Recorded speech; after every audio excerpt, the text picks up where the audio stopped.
Boa tarde, pessoal. E aí, tudo bom? Eu sou a Carolina, sou responsável aqui pelo marketing na DCIT Tecnologia, e em nome do time, eu gostaria de agradecer a presença de todos vocês. Gostaria de informar primeiramente que o nosso evento vai estar sendo gravado, já iniciei a gravação, ok? E nosso webinar será ministrado por alguns de nossos especialistas do time de cibersegurança e governança. O Leandro Lima, que é especialista em cibersegurança e computação em nuvem, o Pablo Silva, que é DPO e especialista em privacidade de dados e segurança da informação, e o Adenilson, que é especialista e coordenador de serviços e cibersegurança. Ao final o nosso microfone vai estar desligado durante todo o evento, e ao final do evento, a gente vai ligar o microfone de todo mundo para quem tiver dúvidas e quiser fazer perguntas. Se preferirem, também podem ir mandando aí no chat, que eu leio, e depois passo para os palestrantes tirarem as dúvidas de todo mundo. Então, é isso. Vou passar a palavra agora para o Leandro poder iniciar o evento. E fiquem todos atentos aí para não poderem perder nenhuma informação. Muito obrigada, gente. Bom evento.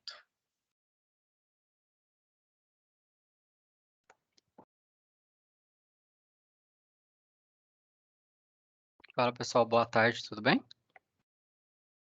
Então, igual a Carol bem introduziu, né, a ideia é a gente fazer um evento bem dinâmico aqui, né, e expor algumas informações, no formato bem de bate-papo mesmo, né, no qual eu, o Pablo e o Adenilson, a gente vai passar aí por alguns assuntos, né, principalmente ligado aí à parte de compliance e gestão de risco, só que a gente vai conectar esse assunto aí a um ponto bem comum que todo mundo conhece, né, que é a parte de segurança de perímetro, através aí do conceito de um Next Generation Firewall.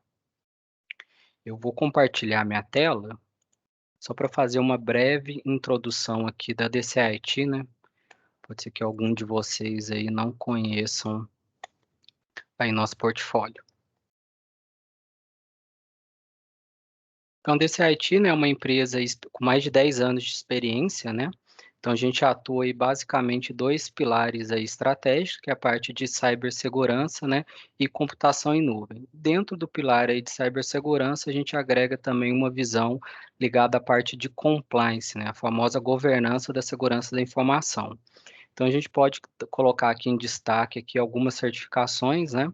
Como a própria certificação aí da Exim, aí em ISO 27001, a certificação de DPO, né, que agrega aí todo o conhecimento na parte de privacidade de dados, né, bem como algumas certificações de referência também, como a própria ISO 27001, aí na posição de auditor líder, né? Então, um detalhe bem interessante que a gente também tem um conhecimento, a gente está apoiando algumas empresas aí que querem obter a certificação ISO 27001, né, para ter o reconhecimento aí internacional, né, como uma empresa que lida aí com o sistema de governança de segurança da informação, além de outras certificações também ligadas a alguns vendors, né, como a própria Fortinet, SonicWall e as certificações aí no escopo de segurança e administração para ambientes de nuvem, né? Aqui alguns parceiros estratégicos, né? Pode ser que nem todo mundo saiba aqui, né? A gente atua aqui bem forte em Fortinet, mas temos outros parceiros também, como Sophos, Thales também, que a gente deve estar organizando eventos em breve para falar de criptografia de baixo nível, a própria OnTrust aí, que lida com soluções aí ligadas à automação, né?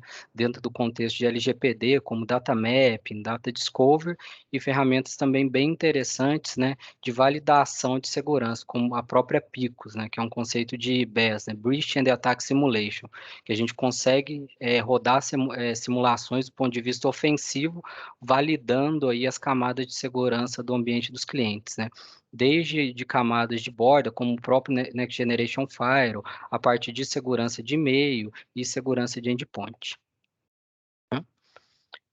O último destaque que eu queria dar, né, ganhamos um prêmio internacional esse ano, né, fomos reconhecidos aí pela Fortinet como o melhor provedor aí de soluções de segurança em nuvem, né, e esse prêmio veio em decorrência das inovações que a gente vem fazendo aqui na DCIT internamente, né, e ligados aí também ao desenvolvimento de software, né? Então a gente tem um software aqui que ele conecta no ecossistema aí da Fortinet para gerar insights de segurança e fazer toda uma parte de gestão de perímetro proativo, né? Não vai ser o foco desse evento, né? Mas a gente espera em breve aí também fazer um evento focado nessa solução aqui de desenvolvimento próprio. Agora eu vou compartilhar a tela aqui.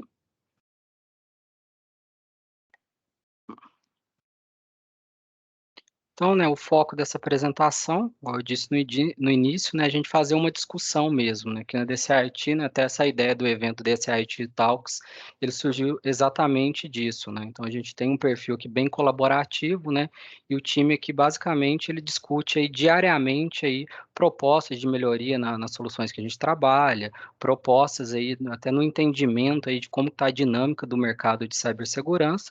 Então, a partir disso, né, a gente criou esse evento, a gente já fez uma primeira versão, agora a gente está trazendo uma versão até mais dinâmica aí, colocando os especialistas da DCIT na mesa, e a partir disso a gente vai iniciar uma discussão focada num tema, né? O tema desse evento, né, é a importância da revisão continuada das políticas, né, de um Next Generation Firewall com uma visão de compliance, né? A gente vai falar um pouquinho mais à frente, né, o que seria essa visão aí de compliance, que é justamente a gente dar o match nos recursos técnicos de um firewall para a gente garantir, né, que a segurança aí na visão de perímetro ela esteja sendo atendida de acordo com as melhores práticas aí do mercado. E principalmente que essa configuração aí ela seja auditável, né, e ela não se perca ao longo do tempo, né? Que é muito comum também no ambiente de Next Generation Firewall e ambiente de cibersegurança, né? Como é muito dinâmico, se a gente não tiver um processo de auditoria e de revisão, né, e dar o match aí desses recursos, é natural que ao longo do tempo esses recursos caem em desuso, né? E acaba que a configuração que tinha um propósito inicial, ela pode se perder ao longo do tempo.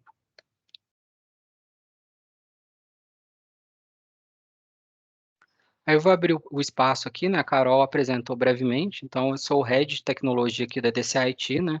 Eu sou especialista aí na parte de computação em nuvem e cibersegurança, né? Eu tenho algumas certificações aí de mercado, eu queria destacar aí a AWS Solution Architect, né? Que é uma solução, que é uma certificação, desculpa, que ela dá uma visibilidade aí do ponto de vista de arquitetura de nuvem, né?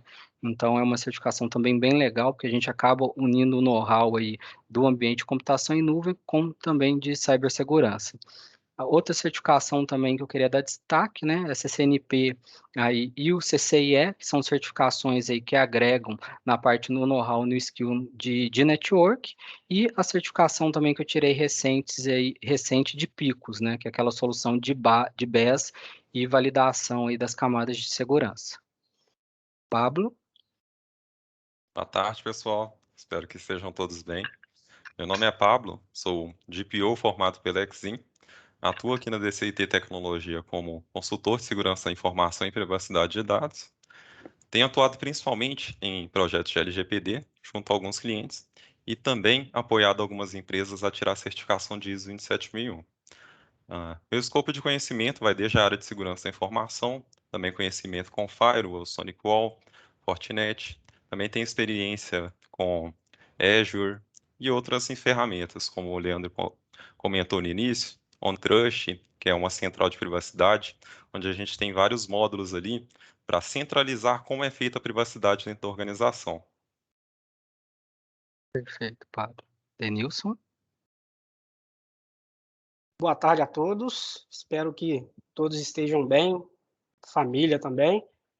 Meu nome é Denilson Vieira, eu sou pós-graduado em Segurança da Informação, um profissional que já trabalha com segurança há mais de 10 anos. Sou coordenador de serviço de cibersegurança da DCIT, possuo uma vasta experiência aí com Endpoint, com Next Generation Firewall, FortiGate, SonicWall, Sophos, até firewalls open source, né? Eu sou Technical Master SonicWall, essa certificação não é todo profissional que tem, é um time seleto, e aí a gente fala a nível mundial, né? Não só Brasil. E eu acho que de todas as certificações, essa aí é uma das mais interessantes. Também tem certificação da Fortinet, que vem aí já a brilhantar o currículo.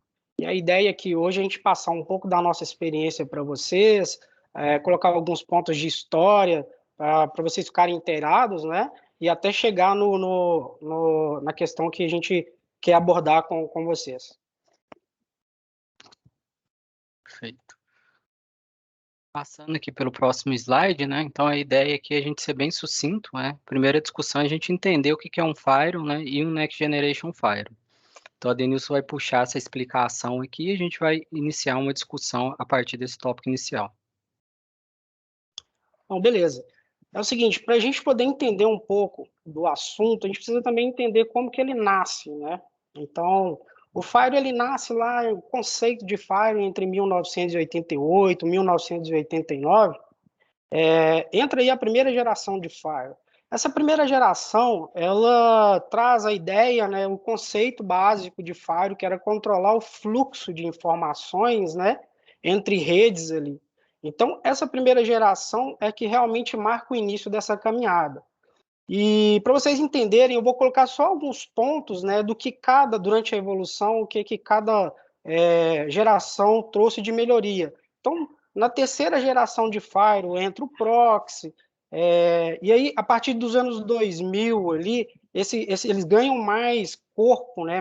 Alguns players de mercado começam a entrar e essa evolução acontece mais rapidamente. Tanto que não tão distante, em 2004, surge o UTM, né? Então, veio funcionalidades agregando ao longo do tempo, como proxy, como gateway antivírus, IPS, essas funcionalidades, ela começa a surgir e aí consolida-se com o tempo, né, o UTM.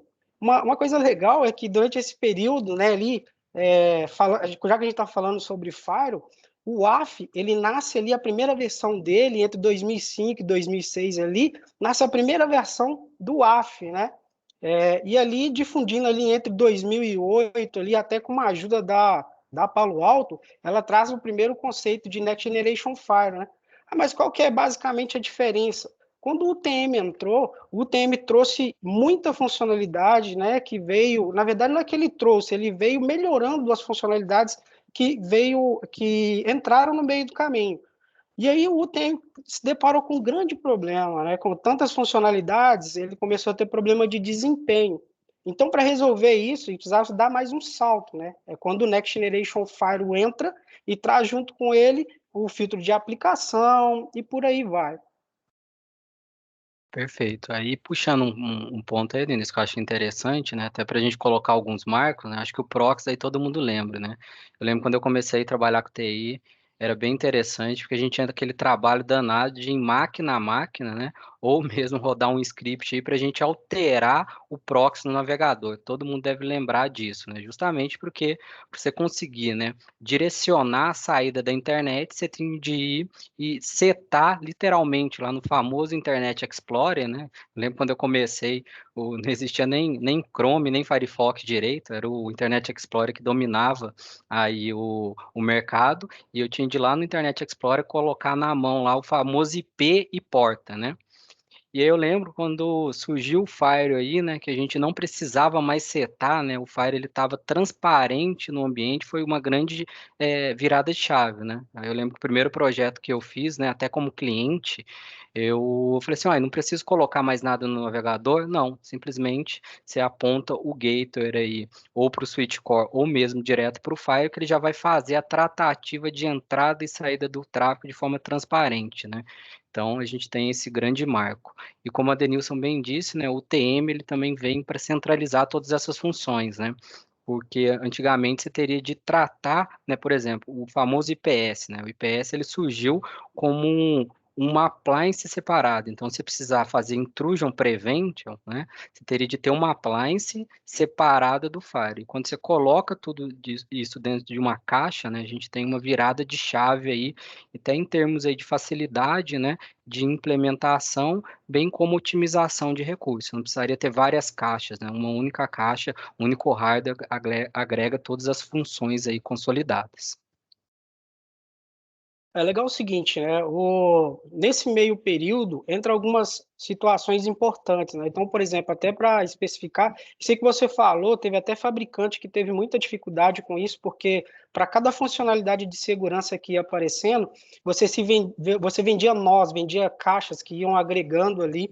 Quando você assustava, né, a sua proteção de borda era um monstro gigante, cheio de caixa, e aí você tinha que identificar o que era o que fazia o que, né? Então, concentrar toda essa gama de funcionalidade de segurança dentro de um único appliance foi uma virada de chave. E um outro ponto até interessante, né, é que é o seguinte, o Fire ele examinava só cabeçalho IP, né? Então, ele fazia só o famoso cara crachá, né? Para quem me conhece sabe que eu gosto de fazer essa brincadeira. Mas com a invenção do DPI, né, com a entrada do Deep Packet Inspection, ele passou a analisar não só mais o cabeçalho IP. Então, para ele aplicar todas essas funcionalidades que vocês viram, estão vendo na tela, ele precisava ir além, né? Ele precisava realmente olhar o payload do pacote para que ele pudesse abrir o payload e aplicar a funcionalidade de segurança. Ou seja, um caso específico aqui de exemplo, o antivírus precisaria abrir o payload, analisar o que tem no payload, para comparar se tem uma assinatura de malware ali, para ele aplicar a correção e impedir que entre na rede, né? Então, esse avanço do DPI apareceu posteriormente. E hoje, né, a atualidade hoje é o DPI SSL. Esse é o grande X da questão do momento, né?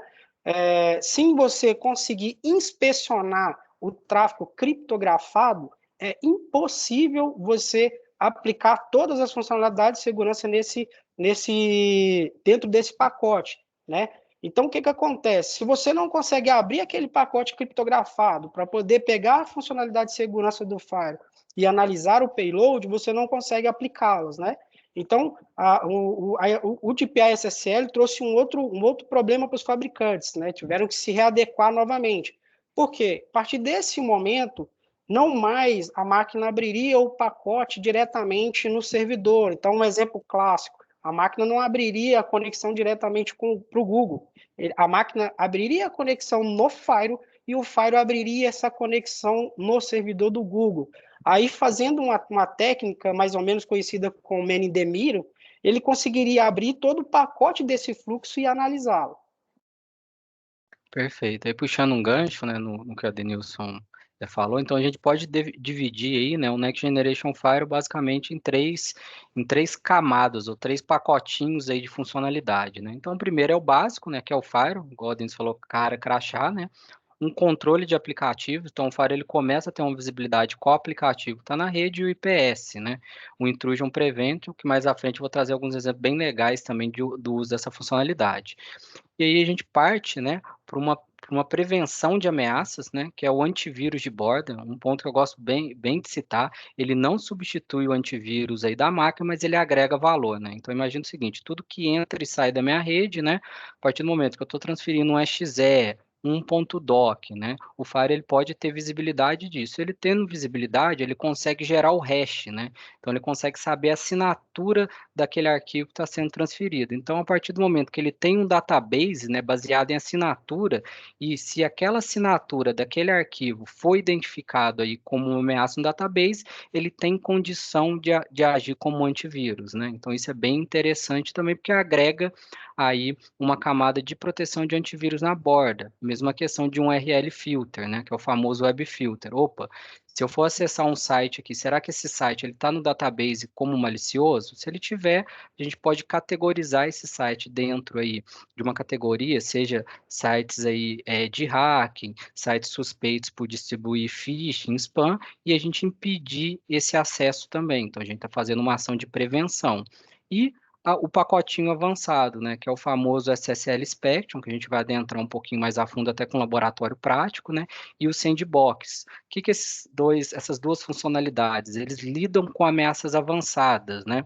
O Sandbox, ele consegue reconhecer a ameaça zero day, né? Então ele consegue pegar essa ameaça na borda da rede, mandar isso para uma máquina, né, fora do ambiente, geralmente dentro da infraestrutura do fabricante da tecnologia, ele executa essa ameaça e pelo comportamento dessa ameaça ele consegue flagar isso como malicioso ou não, né? Então ele usa um recurso bem avançado. Por quê? Pode ser que ele não tenha assinatura daquela ameaça. Então, qual que é o modo dele identificar se aquele arquivo é malicioso? Pelo comportamento do arquivo, né? Como que esse arquivo está sendo executado dentro do ambiente controlado. O arquivo apresentou um comportamento suspeito, por exemplo, ele foi e alterou 3 chaves do registro, ele começou a criptografar arquivos da máquina sandbox. Então o sandbox retorna para o Firewall e fala, Firewall, tá vendo esse arquivo que está em quarentena? Bloqueie, porque de fato ele apresentou um comportamento malicioso, né? O sandbox é muito associado, né, ao que a gente chama até dos malware 0 days, né? Não tem assinatura, então eu avalio o comportamento.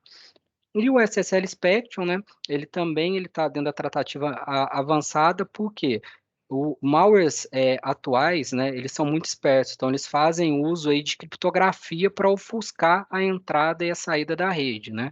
E no laboratório eu vou mostrar, né? Então, o fato é que sem o SSL Spectrum, né, todas as ameaças que utilizam criptografia para entrar e sair do ambiente, elas podem passar aí despercebidas pelo Firewall, porque ele não consegue avaliar o que eu chamo do payload de dados, porque literalmente está criptografado, né? Pegando só um gancho aí, Léo, falando até sobre a sandbox, né? Tem um negócio interessante que o antivírus do Firewall, né? O IPS, eles são baseados em assinaturas. Então, são assinaturas que o próprio fabricante, seja qual for, ele alimenta os seus dispositivos automaticamente. Então, uma coisa interessante da sandbox é que quando ela analisa um novo malware, ela realimenta toda a base de assinatura de antivírus, que geralmente é o que ele mais alimenta, mas aí ele também alimenta toda a outra base de intrusion prevention. Então, o interessante da sandbox é que ele não só faz essa análise, mas como também ele realimenta toda a base de assinatura dos outros filtros de segurança, né? Perfeito. Então, a gente entendeu um pouquinho dos recursos, né? Eu acho que é também extremamente importante a gente entender um conceito que passa despercebido aí para muita gente, né? Segurança é feita em camadas, né? Então, até cai no que eu falei no início. Opa, Leandro, então você está querendo me dizer, se eu tiver um antivírus na borda, no Firewall, isso não exclui eu ter um antivírus no endpoint, justamente. Por quê? É esperado que essas camadas se complementem em termos de efetividade. O que significa isso em termos práticos e diretos? Se o Firewall não for capaz de bloquear uma ameaça, porque ele não tem assinatura, ou porque mesmo essa ameaça ela passou de alguma outra maneira, né? Ou ela deu bypass no Firewall que a gente fala, ela deu bypass no perímetro de segurança, é esperado que o antivírus atue nessa camada. Então, se a gente olha dentro do contexto da camada, o Firewall ele está atuando na borda da rede, bem como existem outras tecnologias, né, que atuam em outras camadas. Então, vamos pegar do exemplo da perspectiva do dado, tá? Então, imagine que você tem um arquivo de banco de dados. O Firewall ele está próximo desse dado ou longe, ele está mais longe, ele está no perímetro da rede. Qual seria um exemplo de uma camada de segurança próxima dos dados? A criptografia. Literalmente, ela está atuando sobre os dados, né? Então, à medida que a gente vai entendendo, que é a dinâmica que a gente vai trazer aqui agora, qual o risco, né, imputado sobre aquele ambiente do cliente, a gente vai posicionando camadas de segurança. E esse conceito é muito importante da gente entender, porque ele aumenta a efetividade, né? Então, eu defino um controle baseado no risco que eu tenho sobre aquela informação, sobre aquele processo, né? Então, o Firewall hoje, né, ele é o primeira camada de defesa e outras camadas são esperadas, né, numa estratégia de camadas para aumentar a efetividade da minha defesa. É um ponto interessante aí, até que é muito importante isso aí que você está falando, porque o Firewall é o para-choque, né? Vamos dizer assim, do perímetro ali ele é o para-choque. E um outro detalhe que tem ocorrido, né, que a gente acompanha isso há bastante tempo e com essa pandemia ficou mais claro, é a tendência de alguns profissionais levarem o seu dispositivo para casa. Então, acontece bastante. Então, o cara leva o computador para casa para fazer uma atividade, chega lá na residência dele, ele não tem a mesma proteção que o Firewall realiza dentro da empresa. Quando ele leva o dispositivo dele para casa, ele está suscetível a qualquer coisa. Ele espeta um pendrive do filho, da faculdade, do filho, né? E ali ele adquire um malware, ele pega um malware ali, se ele não tiver protegido por um endpoint, né? Ele pega um malware. Na segunda-feira ele volta para dentro do escritório e conecta na rede, né? Então isso aí pode acontecer o quê? Ele pode ter a máquina, o dispositivo infectado e isso acontecer lateralmente, começar a infectar outros hosts da rede, né? Então, por isso que é importante a gente entender esse conceito de camadas e a importância de alguns produtos dentro desse conceito. Perfeito. Eu vou só pegar o último gancho, que ele vai dar caminho aí para a parte que é justamente, eu acho que é a cereja do bolo, né? A gente entender o conceito de governança. E uma governança, ela só existe de forma efetiva quando a gente entende o risco, né? Então, é muito comum a gente escutar o seguinte no mercado: me indica uma solução de segurança. Isso é muito vago, né? Uma solução de segurança, ela tem efetividade quando ela está endereçando um risco, né? Então, imagina que alguém nos pergunte, né? Me indica uma solução para me proteger meus usuários em casa, por exemplo, pra impedir que eles acessem aí sites de alto risco. Não vai ser o Firewall que vai resolver esse problema, porque o Firewall está dentro do perímetro da empresa. Quando o usuário sai, ele está levando, ou seja, são outros riscos a serem aí endereçados. Um exemplo de uma solução tecnológica para mitigar esse risco seria aplicar um web filter aí a nível de DNS, por exemplo, Cisco Umbrella, ou mesmo um web filter aí a nível de antivírus. Alguns antivírus conseguem fazer filtro de conteúdo, mesmo o usuário em home office. Então, a gente vai entendendo que a dinâmica da tecnologia, ela tem de estar ligada no entendimento do risco associado, né? E é justamente o ponto que a gente vai puxar aqui, né? Ou seja, quando eu vou tomar uma decisão estratégica aqui de implementar um Firewall ou qualquer outra tecnologia, para que eu preciso disso, né? Então, eu vou puxar alguns pontos aqui, né? Por exemplo, Leandro, eu preciso implementar um Firewall porque eu tenho requisito contratual, está sendo extremamente comum. A gente vem lidando aqui com vários clientes, né, que estão passando aí pelo processo de regulamentação em decorrência da LGPD, né? Temos clientes aqui lidando com Vale, né? A Vale está bem rigorosa aí na solicitação e vem no contrato, né, os itens de segurança que devem existir no ambiente. E não vem de forma generalista, né? Então a Vale fala, ó, a partir do momento que você está prestando um serviço para mim, é esperado que a aplicação aqui que vai ser cedida e vai manipular dados sensíveis aqui da Vale, ela tem um IPS, ela tenha um AF, então a regulamentação está batendo aí. E até regulamentações mais antigas de mercado, como o famoso PCI DSS, né? A empresa aí do setor financeiro conhece bem, né? Leandro, eu preciso aqui proteger as minhas aplicações aqui contra vulnerabilidades. Aí a gente começa a falar do famoso virtual patching, que é um conceito ligado ao IPS, né? Eu até peguei um exemplo bem interessante do virtual patch do IPS para o setor de OT, tá? Ambiente industrial, né? Então é muito comum, né? Você tem aí a parte de controladoras, PLCs, que são sistemas de medição que atuam aí dentro do ambiente industrial. E esses sistemas, eles surgem muitas vulnerabilidades, e os fabricantes, eles demoram um tempo para corrigir essa vulnerabilidade. Então, o que acontece em termos práticos? Se o fabricante da tecnologia demora 6 meses para gerar um patch daquilo, se sua aplicação ela está publicada pela internet ou está num ambiente mais permissivo, ela vai estar vulnerável àquele ataque, né? Um outro exemplo clássico, Leandro, eu tenho um web service que ele utiliza Apache e PHP. Se eu der um Google aqui em 2 minutos, eu vou achar só esse ano algumas dezenas de vulnerabilidades. Na prática, se sua aplicação estiver publicada na internet, ela está vulnerável. E aí você pode olhar para mim, né, o time de desenvolvimento olhar para a gente e falar o seguinte: nossa, eu não consigo atualizar minha aplicação porque a infraestrutura por detrás aqui, né, a amarração de software, se eu atualizar, por exemplo, o Apache, eu vou quebrar minha aplicação. Como que a gente resolve isso? É papel de quem? Do virtual patch do IPS, né? Então ele vai fechar aquela porta até a equipe de TI ou o próprio fabricante da tecnologia lançar um patch aí de atualização. Então é muito importante entender requisito, porque isso também está diretamente ligado em como a gente vai posicionar o Firewall no ambiente, né? Então imagine o seguinte, eu quero proteger aqui 10 aplicações, né? Então tem, obviamente, posicionar o Firewall com o IPS bem configurado para que esse IPS ele esteja aí avaliando toda a conexão de entrada e saída para os NATs da minha aplicação. Imagina que eu tenho Firewall, só que eu não configurei de forma apropriada o IPS. Então, tem um recurso lá que eu não estou fazendo bem uso, né? Porque eu não dimensionei apropriadamente qual que é a minha estratégia, né? E meu requisito de segurança para a proteção do meu ambiente. Pablo, você quer puxar algum ponto? Sim, é muito interessante a gente notar que esses requisitos de segurança, eles não são levantados somente por esses riscos identificados pela organização. Eles vêm também principalmente da LGPD.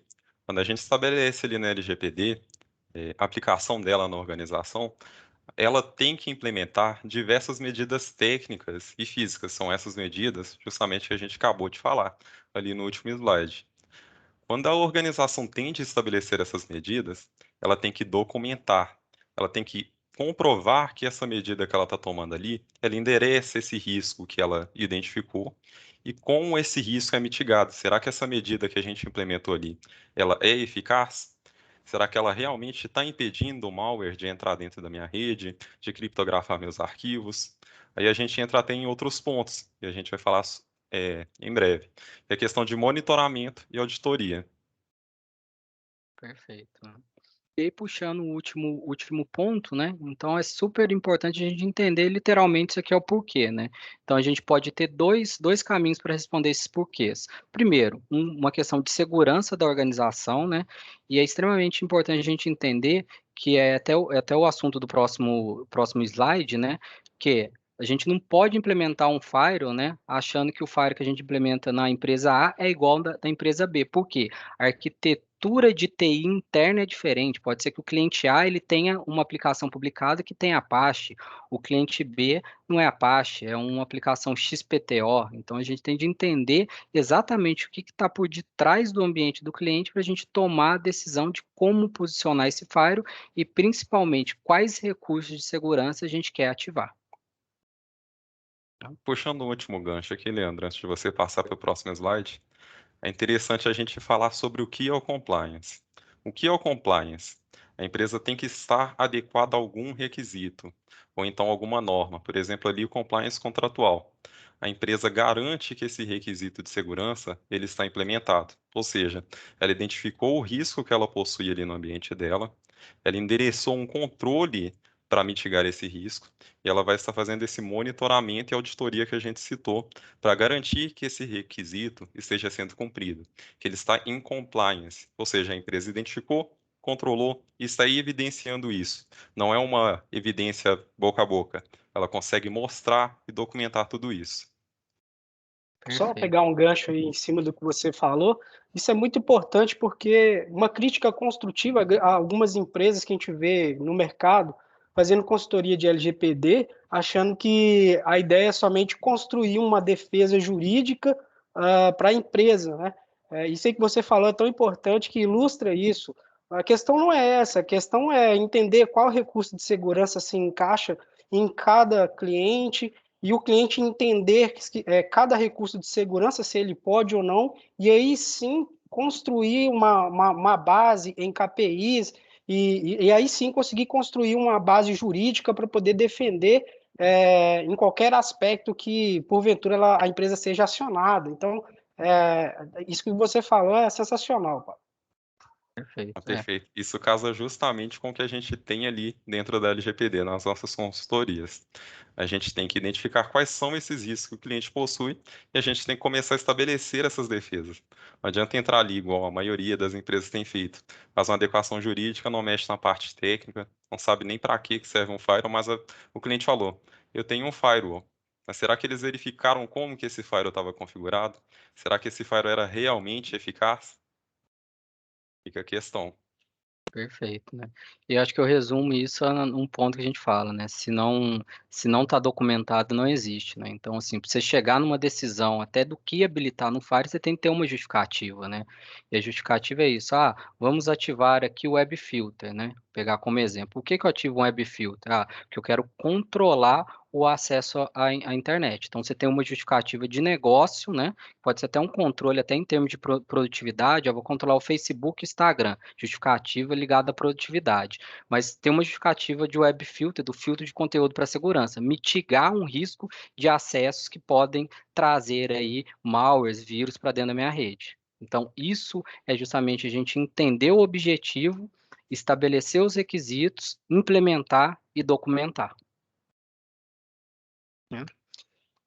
E aí é um ponto, né, também aí com o tempo de experiência, a gente vê muito isso também no mercado, né? Que aí é até uma brincadeira que eu faço aqui, que tem algo de errado, né? Quando um firewall vira um roteador, né? E o roteador a gente sabe, o que o roteador faz? Ele comuta pacote. Ele pega o pacote que vem da internet, coloca dentro da rede LAN. Pega o que vem da rede LAN e coloca para a internet. E literalmente, a gente vê muito isso acontecer. Por quê? Né? Falta de planejamento e estratégia na implementação de tecnologia de segurança. Isso não acontece somente em Firewall, tá? É muito comum, até em tecnologias mais avançadas, né? A gente percebe, né? Um investimento aí alto em termos de tecnologia, quando você vai ver a implantação, né? Ela não é sucinta com o risco que a organização aí está correndo. Por quê? Né? Aí eu coloquei alguns pontos. Implementação padrão sem ajuste fino, né? É muito importante a gente entender que implementar qualquer tecnologia de segurança, implementar um firewall, ele passa por uma etapa de amadurecimento, né? Então, nesse exemplo aqui, não é, por exemplo, Leandro, então eu vou aqui dentro da rede da minha empresa, eu vou pegar o firewall e vou começar a habilitar tudo. Não, isso vai dar problema, você vai parar a sua rede, né? Que a gente tem de fazer é uma etapa de amadurecimento. Opa, então eu estou na maturidade 1, por exemplo. Eu tenho o Firewall aqui só fazendo cara crachá. Agora eu vou habilitar um web filter com uma integração, por exemplo, de Sing Sion. Eu quero identificar o usuário. Beleza. Habilitou isso, tem um tempo de maturação. Por quê? Vai dar problema, vai ter de apertar o parafuso aqui, ali. Funcionou? Ah, agora vão habilitar o app control, controle de aplicativo. Habilitou, funcionou. E isso é legal puxar esse gancho, porque tem muita empresa que desiste de configurar o Fire de forma apropriada porque tem problema demais. Mas o problema não é o Fire, o problema é a estratégia para chegar numa segurança efetiva, que seria aí o mundo perfeito, que é o Fire desempenhando o que eu chamo de full features, né? Todas as features de segurança bem implementadas e bem planejadas, né?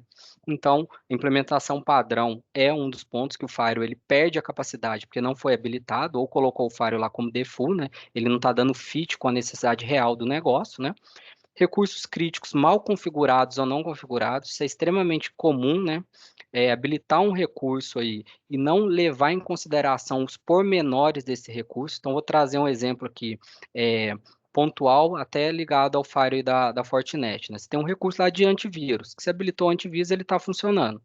Só que aí você consegue melhorar a efetividade dele, porque você tem um recurso lá chamado de Outbreak Prevention, que é o seguinte, eu pego a base de antivírus, lembra que eu falei no início que o antivírus é baseado por assinatura? Agora imagina o seguinte, né? Você tem um livro lá com 1000 assinaturas, imagina que eu estou te entregando aí no Firewall mais um outro livro com mais 1000 assinaturas. Vocês concordam que agora no total tem 2000 assinaturas. O recurso de Outbreak é isso, eu falo para o Firewall para ele utilizar uma base extra de assinatura, estou melhorando a efetividade, né? Então, aqui é um exemplo clássico, muito Firewall ativa o recurso de antivírus, né? Tem um recurso adicional para melhorar a efetividade, mas não é feito. Por quê? Talvez falta de conhecimento daquele recurso ou mesmo de uma estratégia ali por detrás, né? Falta de conhecimento também é muito comum, né? A gente trabalhar aqui com algumas tecnologias, né? Que, de fato, é aquilo que eu brinco, é o pulo do gato, né? Você ganha, a experiência é um diferencial aí na implementação de projetos de segurança, né? Porque tem um detalhezinho que você aperta, ou o modo que você configura, ou como você define uma estratégia de implementação que ela vai interferir diretamente no resultado final e na qualidade da entrega do projeto. Tá? O próprio Outbreak é um checkbox, né, Léo? É um checkbox que vai lá e marca. É um checkbox E passa simples. despercebido por muita gente, por muitos administradores até, vamos dizer assim, não experientes, mas vamos dizer assim, muitos administradores que já têm um certo conhecimento e às vezes a gente já pegamos auditoria, né, Léo? Às vezes o cliente traz para a gente, não, eu queria uma auditoria, a gente vai lá pegar o equipamento para olhar e fala assim, poxa, aqui é só marcar, é uma flag que você vai marcar aqui, é um checkbox, aliás, que você vai marcar aqui e está pronto a funcionalidade. E acaba passando despercebido. Perfeito. E aí eu estou puxando um ponto, é legal quando a gente traz essa perspectiva, né, de fato, de utilizar o máximo potencial, né, não vai ser o foco desse evento, mas lembra que eu falei no início aquela solução de BES, Breaching Attack Simulation? Eu consigo simular ataques e medir o nível de efetividade do Firewall. E é muito legal porque a gente fez isso aqui em laboratório, né? Então vamos chamar um Firewall numa versão 1, né, um Firewall com configurações mais permissivas, e eu rodei o teste, né? Então, literalmente, o Firewall estava com um nível de bloqueio na casa de 40%. Quando a gente aplicou as melhores práticas e o full features, esse nível de efetividade ele foi acima acima aí de 96%, 97%, né? Então, imagina o impacto também que é, né, para a gente que lida com segurança, saber que o Fire é o mesmo, é só a lógica de implementação e um planejamento estratégico mudou o nível de efetividade. E é o que acontece, tem gente que tem soluções de ponta, Fortinet, seja outra solução de tecnologia, WAF, antivírus, até antivírus, e quando você olha na prática, a efetividade está baixa. A solução é ruim? Não, a solução é excelente. Talvez faltou uma estratégia para levar essa solução ao máximo de efetividade, planejando e habilitando as features corretamente. Fábio, você quer puxar aí os requisitos de segurança estabelecidos pela organização? Perfeito. Você já apontou bastante essa questão, mas pode acontecer desse firewall não ter os requisitos adequados porque a empresa nem entende quais são os riscos de segurança ao qual ela está exposta. Se a empresa não entende, para ela nem vai existir. Por que a empresa procurou uma empresa para poder implementar um firewall? Talvez ela nem sabe quais são os recursos que esse firewall possui. Ela nem tenha pessoas capacitadas para poder endereçar corretamente esses controles dentro do firewall. Ela não tem requisitos de segurança. Mas a partir do momento que a empresa começa a implementar uma metodologia de gerenciamento de riscos, ela começa a identificar quais são esses riscos ao qual ela está exposta, ou então ela pode receber esses requisitos até mesmo daquela maneira que a gente falou. Ela pode receber através de contratos. Eu preciso que você tenha aqui esses requisitos de segurança implementados. Como a empresa vai comprovar isso? Normalmente a gente não tem, não é comum que a empresa tenha uma documentação do firewall ali para comprovar o que esse firewall está fazendo, quais são os riscos que esse firewall está mitigando. É, isso é algo que vem mudando, principalmente com a LGPD. Quando a gente fala de LGPD e tanto também como normas de ISO 27001, a gente fala muito de gestão de risco. Tudo que a gente faz é baseado nos riscos que a gente tem dentro da empresa. Explicando aqui um pouquinho para vocês o conceito de gestão de riscos. Dentro da norma ISO 27001, a gente tem um requisito obrigatório ali, que é a gestão de riscos. A gente entender quais são os riscos ao qual a empresa está exposta, quais são os controles que ela vai implementar para mitigar esses riscos. Vamos imaginar aqui, para essas empresas que normalmente não têm essa prática ainda de fazer uma gestão de riscos, que vocês peguem ali da ISO 27001 esses dois requisitos ali, de implementar uma política de segurança da informação e também a metodologia de gestão de risco. Já é uma maneira da empresa de vocês iniciarem um controle dos riscos que a organização tem. Ou seja, vocês estão justificando o risco que vocês possuem com um controle. Vocês estão estabelecendo ali o controle sobre o risco. Falando especificamente sobre a metodologia de gestão de risco, nós temos ali 3 etapas. A gente tem que estabelecer os critérios que a gente vai ter ali para identificar os riscos. Por exemplo, a minha empresa aqui, ela não vai aceitar os riscos que a gente tiver médio, alto e muito alto. Ela tem um critério de aceitação de risco. Ou seja, se um risco for baixo ou muito baixo, ela não vai se preocupar muito com aquele risco, ela pode só monitorar ele. Mas se ela determinou que o risco é médio, ela tem que tomar uma ação. Ela tem que implementar um controle através do planejamento para poder mitigar esse risco. O controle ele vem para reduzir o nível do risco. Um controle nunca vai ter um risco, perdão. Um risco ele nunca vai a zero. O controle ele vai controlar e reduzir a probabilidade e impacto desse risco ocorrer. Então, o que é a avaliação e análise de risco? A gente vai pegar todas as partes interessadas da empresa, por partes interessadas eu quero dizer os colaboradores, os seus terceiros, principalmente, a gente vai pegar a sua diretoria e uma pessoa ali que possa ser especializada em segurança da informação. O que vai ser feito? Vocês vão levantar todos os ativos de informação da empresa e vão começar a mapear risco. O que eu tenho de ameaça ali para esse ativo? Aqui na minha rede, o meu terceiro tem acesso, mas eu não sei quais são os requisitos de segurança lá da empresa dele. E se o computador dele estiver infectado, ele entrar dentro da minha VPN ali e jogar um ransomware para dentro da minha rede? Pode acontecer. Qual é o controle de segurança que a empresa vai colocar para mitigar esse risco? Ela vai ter que definir esse controle ali, a partir do nível de risco desse risco acontecer. Como que a gente define o risco? Acabei pulando a etapa. O risco nós podemos definir a partir da probabilidade e impacto de uma ameaça atuar em cima de uma vulnerabilidade e gerar um risco. Simplificando, é a multiplicação da probabilidade e impacto de uma ameaça acontecer. A partir disso, definido todos esses controles, nós temos outras coisas a se fazer ali dentro da norma, da ISO 27001. Eu não vou citar aqui, não é necessário. A partir disso, a gente implementou o controle, a gente tem que avaliar. Esse controle está funcionando da maneira adequada? A gente vai auditar e monitorar esse controle, os famosos KPIs. Quantos incidentes a gente está tendo aqui? Ah, será que o nosso firewall realmente está impedindo essas ameaças de entrarem no nosso ambiente? Será que o antivírus realmente está bloqueando essas ameaças? Ah, não. Tive um incidente de ransomware ali. Por quê? A organização vai estabelecer esse monitoramento e essa auditoria para verificar isso, se esses controles estão sendo eficazes. Perfeito. Aí puxando um gancho, Pablo, né? Aí conectando essa visão, né, de compliance e gestão de risco, né? Então, essa visão ela vai permear toda decisão estratégica de tecnologia que a gente venha contratar para o ambiente. Ah, quando eu vou contratar um firewall, um antivírus, um AF, uma solução de criptografia, né? Por que eu estou contratando essa solução? Porque existe um risco que eu quero mitigar, né? Então, no exemplo aqui, né, imagina que a gente está fazendo um projeto de Fire. Então, a gente fez uma avaliação, né? O ransomware é um risco real. Como que eu consigo mitigar esse risco dentro da perspectiva da segurança de perímetro, da segurança de borda, do famoso Firewall? Opa, eu tenho de ter dois recursos no Firewall, o DPI SSL e o antivírus de borda, né? Ah, eu tenho risco de alguém acessar um site e baixar um vírus, um malware, um ransomware. Como que eu mitigo esse risco? Eu tenho de ter um web filter.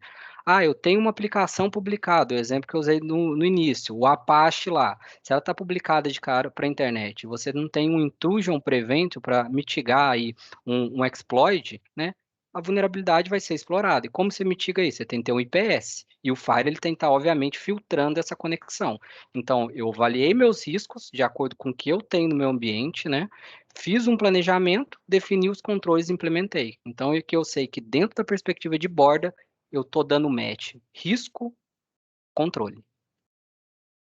Eu puxo um gancho aí, é o seguinte, né? As ameaças cibernéticas, elas começaram a ter, só para ter ideia, é a primeira vez que a ameaça cibernética populou o Fórum Mundial Econômico foi em 2019. E aí, assim, tem ameaças que no relatório anual ele entra e sai. Interessante que as ameaças cibernéticas elas entraram em 2019 e não mais saíram do relatório, elas só têm evoluído o nível, né? Então, qual que é o ponto que eu quero chegar? Então, as organizações hoje realmente estão se preocupando com o controle das ameaças ao negócio, exatamente, e o relatório mundial é a prova disso, né? O relatório ele prova de que realmente as empresas estão preocupadas com esses controles das ameaças que o negócio dela pode sofrer. Então, da agora para frente, da agora não, de um tempo para cá, essa é a importância de você ter um GRC, você conhecer bem as ameaças que ameaçam ali o seu negócio, né? O que pode causar, minha empresa vai ficar parada 2 semanas sem faturar, qual que é o impacto disso na organização? Qual é o impacto da imagem dela se for divulgado na mídia que todos os dados dela foi vazado? Então, essa é a questão da análise de risco, né, da gestão de risco. Eu aceito esse risco, não aceito? Qual que é o impacto desse risco no meu negócio? Né? Se acontecer, como que eu faço? Qual que é o meu plano de disaster recovery? Perfeito, né? Então, acho assim, eu acho que é uma grande, eu falo sempre com os clientes, né? Acho que é uma grande virada de chave na mentalidade quando você entende a implementação de uma tecnologia baseada no risco, né? Porque você sai simplesmente implementar algo, né? Porque até usar o termo é hype, né? Vou utilizar a tecnologia de ponta. Mas por que você está fazendo isso? Será que as features dessa tecnologia estão mitigando um risco real? E aí eu vou um pouco mais profundo, né? Para a gente ter uma avaliação de risco, você tem de entender processo, tá? Isso é muito importante. Como assim, Leandro? Vou dar um exemplo, tá? Imagina que tem um usuário em home office, tá? E dentro do processo, esses usuários eles fazem download de arquivo, porque eles precisam baixar para a máquina dele para enviar, por exemplo, para um parceiro, para um fornecedor. Eu entendi esse processo. Existe um risco aí. Existe um vazamento de dados porque ele fez o download daquele arquivo para o HD local. como que eu mitigaria esse risco? Com criptografia do disco local da máquina. Entendi o risco, entendi a tecnologia, mas para isso eu preciso saber do processo. E a gestão e avaliação de risco é essa virada de chave, que a gente para de implementar uma tecnologia de segurança com uma visão generalista e acaba implementando uma tecnologia de segurança com uma visão especializada, porque a gente sabe de fato o porquê aquela tecnologia faz sentido, porque eu entendo do processo e dentro daquele processo qual que é o risco de segurança da informação associado. Ou seja, as empresas passam a entender o contexto no qual elas estão situadas e a agir em cima do contexto delas. Isso é muito do que a gente faz também dentro da LGPD. A gente está fazendo gerenciamento de risco de privacidade, praticamente, dentro da LGPD. Não está excluído segurança. Quando eu falo privacidade, segurança está sempre junto. Não existe privacidade sem segurança. É muito do que a gente leva dentro da LGPD. E como Perfeito. o Léo mesmo gosta de dizer que segurança é algo vivo, né? É uma frase que ele diz bastante. Então, muita gente acha que é assim, cara, não, eu coloco o Fire lá e beleza, ele faz o trabalho dele e eu tô 100% protegido e vida que segue, né? E não é bem assim, né? Tem uma série de processos, pessoas, o que cada um faz. Então, a importância de ter isso tudo documentado, levantado, discutido e evoluir. Porque assim, mas beleza, eu coloquei o Fire lá. Tem alguém olhando para os alertas do Fire? Né? Se alarmar lá um IPS de alguém tentando fazer um port scan, alguém vai reagir? Quem vai tomar ação? Perfeito. E aí eu conecto essa frase, né? É uma frase até que eu aprendi com o Rafael aqui do time, né? Que uma ameaça, que um incidente maior começa com pequenos incidentes que foram ignorados. E isso é uma verdade absoluta, né? Então, assim, é, pode acreditar, peguei ransomware. Em algum momento, algo dentro do seu ambiente, obviamente, com as tecnologias apropriadas de detecção, né? Ele alarmou algo, né? Então, alguma coisa deve ter dado indício ali. Uma máquina que contaminou, tentou sair para a internet, um antivírus que alarmou, né? E simplesmente não houve uma investigação. Foi-se o tempo, né? Eu até brinco aí que todo mundo já baixou a Avast na vida aí, né? Eu lembro quando eu baixava o Avast, ele pegava vírus, ele assustava a gente, né? Uma nova ameaça foi detectada. O que que a gente faz? A gente ia lá e dava o X, não queria nem saber o que que é, nem linha. O Avast pegou, né? Hoje acontece isso também, mas tem de ter investigação, né? Será que essa ameaça que eu peguei na máquina A, ela está em outras máquinas do ambiente? Existe metodologia para fazer isso. Se não há uma investigação, pode ser que o antivírus pegou na máquina A, mas não quer dizer que o atacante ele não esteja em outros dispositivos na sua rede. A gente acaba até num assunto de detecção e resposta a incidentes. Então, assim, de fato, lidar com segurança é bem complexo, porque você tem de lidar muito com o processo e posicionamento dos controles, né? E aí, para a gente entrar mais na parte prática, né, que eu vou trazer o exemplo de dois controles aqui, eu acho que é muito legal a gente olhar esse gráfico aqui para a gente entender onde que uma tecnologia de firewall entra aqui dentro dessas fases, né? Então, a gente tem basicamente aqui detecção, prevenção e repressão. Então, o que que a detecção faz? Literalmente, ela detecta o incidente, né? Então, imagina o seguinte, opa, eu estou vendo algo logar aqui no Firewall, né? Então, tem alguém executando uma atividade suspeita. Eu fiz a detecção. Isso pode gerar, tá vendo, o xizinho ali, um incidente. O que que é um incidente? É algo que gera um alarme e, a partir disso, cai num processo para eu tratar aquilo. Então, eu vou perguntar o seguinte, opa, uma máquina da LAN tentando explorar uma vulnerabilidade aqui, batendo no meu firewall, opa, tem algo errado, deixa eu lá investigar essa máquina, tá? Aí a gente parte para as tecnologias do Firewall que atuam na prevenção, ou seja, prevenindo que um incidente ocorra. O Web Filter, ele atua aí como prevenção. A partir do momento que eu impeço o meu usuário de acessar um site que ele está categorizado como um site malicioso, eu estou prevenindo, né, que o usuário acesse e baixe um vírus para dentro da rede. A mesma coisa do IPS, olha que interessante. Então, o IPS ele também faz o papel de prevenção. A partir do momento que eu tenho uma vulnerabilidade numa aplicação publicada na internet e o atacante tenta invadir e o intrusion prevention, ele impede isso, eu estou prevenindo que isso aconteça, né? E algumas tecnologias ela atuam na repressão, né? Então, o que é repressão? Opa, tem algo suspeito dentro da minha rede, o atacante ele já está aqui, só que ele está tentando executar um ataque, só que ele está barrando esse ataque nas features do Fire, ou seja, eu estou desencorajando aquele atacante a continuar o ataque, eu estou dificultando a vida dele, eu estou reprimindo aquele ataque. O controle de aplicativos é o exemplo. No laboratório aqui eu vou mostrar. Então, imagina que o atacante já entrou para dentro da rede, só que aí ele vai tentar abrir um aplicativo malicioso. Eu vou até usar o exemplo aqui, o Tor, né? O famoso Tor, aquele aplicativo que você entra na Deep Web. Ele pode ser utilizado também para fazer a exfiltração de dados. Então, eu roubo da empresa o banco de dados, agora eu preciso mandar para fora. Só que na hora que eu vou mandar isso para fora, o Firewall está barrando aquele aplicativo através da assinatura. O que eu estou fazendo? Eu estou fazendo repressão. Por quê? Ele já passou da fase de detecção, né? Se eu tivesse detectado aquele aplicativo antes, eu já teria investigado a máquina ou a origem de onde que aquele aplicativo apareceu na rede, né? Ele não preveniu porque ele não bloqueou, mas agora ele está reprimindo a continuidade daquele ataque, né? E, obviamente, depois que a ameaça apareceu, né, ela gera um incidente, aí é a perspectiva, né? O incidente, ele pode já ter gerado impacto ou um incidente que eu identifiquei de forma proativa, que é outra grande virada de chave. Opa, Leandro, então você identificou que tem um Tor na minha rede. O que você vai fazer? Eu vou te notificar, ó, a máquina IP final 1 ela está utilizando um aplicativo que a gente considera de alto risco. Então, tem duas alternativas aí. Isola a máquina da rede imediato, ou vai lá no usuário e tenta mapear lá na máquina. Opa, você instalou esse aplicativo? Por que você instalou? Porque é um aplicativo que também pode ser utilizado para um ataque hacker. Gerou impacto? Não. Né? Então, eu agi de forma proativa. E dentro desse fluxo, né, não vai ser o objetivo dessa call, mas depois que gerou impacto, você tem tecnologias de correção. O próprio backup, por exemplo, no caso de uma criptografia de disco, é uma tecnologia de correção. Então, olha que interessante, a gente conseguiu elucidar exatamente onde que o Firewall atua. Então, depois que deu todo o problema de segurança, o Firewall vai conseguir atuar? Não. Né? Se você teve os discos criptografados, não vai ser o Firewall que vai descriptografar o disco de uma máquina, mas ele vai estar atuando aí, né, nas camadas anteriores ao impacto propriamente dito. Pablo, Denilson, querem complementar? Pessoal, é importante notar que cada um desses controles ali são aqueles apresentados anteriormente. Cada um deles pode atuar numa dessas camadas de detecção, prevenção, repressão. Mas que ali na correção, o Leandro bem falou, a gente pode utilizar um backup, mas a gente pode ter ali também uma medida de disaster recovery.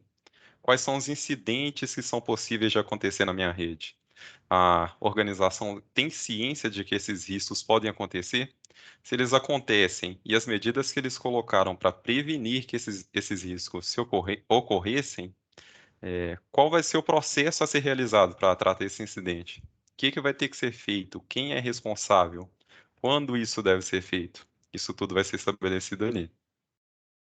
O legal é sobre isso daí, então é interessante que tem muita gente que vira e fala assim, você tem backup? Ah, eu tenho backup sim. Mas quantas vezes você testou a integridade desse backup? Quantas vezes você simulou uma restauração completa do seu ambiente, né? Para testar se exatamente está eficaz a sua estratégia de disaster recovery, né? Então, acho que é muito importante, eu gostei bastante desse slide exatamente por causa desse ponto. Perfeito.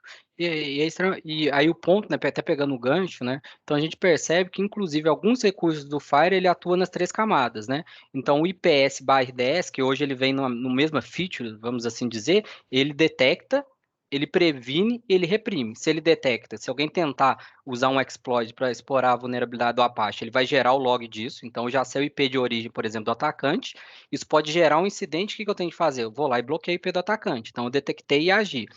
Ele previne porque se a aplicação está vulnerável, né, e o atacante tenta explorar, como ele tem a assinatura daquele exploit, ele não vai deixar acontecer, ele está prevenindo. E se o atacante continuar tentando, ele vai reprimir aquilo, ele vai literalmente cansar o atacante, porque se o atacante não mudar o exploit e o firewall tiver aquela assinatura, o cara pode ficar um mês tentando, ele vai ficar um mês sendo reprimido. Então vai desencorajar que ele avance aí em termos evolua em termos da estratégia de ataque dele. Perfeito? É uma Aí, verdadeira então, briga de cão e gato, né, Léo? com engata. Ele vai ficar O último tentando, o ataque Fire bloqueando. O último ataque que a gente presenciou também, o cara continuou insistindo, a gente bloqueou o IP, ele mudou de IP, aí depois que ele mudou de IP, e isso o IPS também ajudando, ele mudou de IP e continuou persistindo, a gente teve que bloquear via GeoIP para bloquear o país do cara. Isso, aí tá o exemplo pra você ver. GeoIP também é uma estratégia tanto de prevenção como de repressão. Prevenção por quê, né? Hoje minha empresa ela comunica com a China, eu tenho cliente lá na China, pouco provável, né?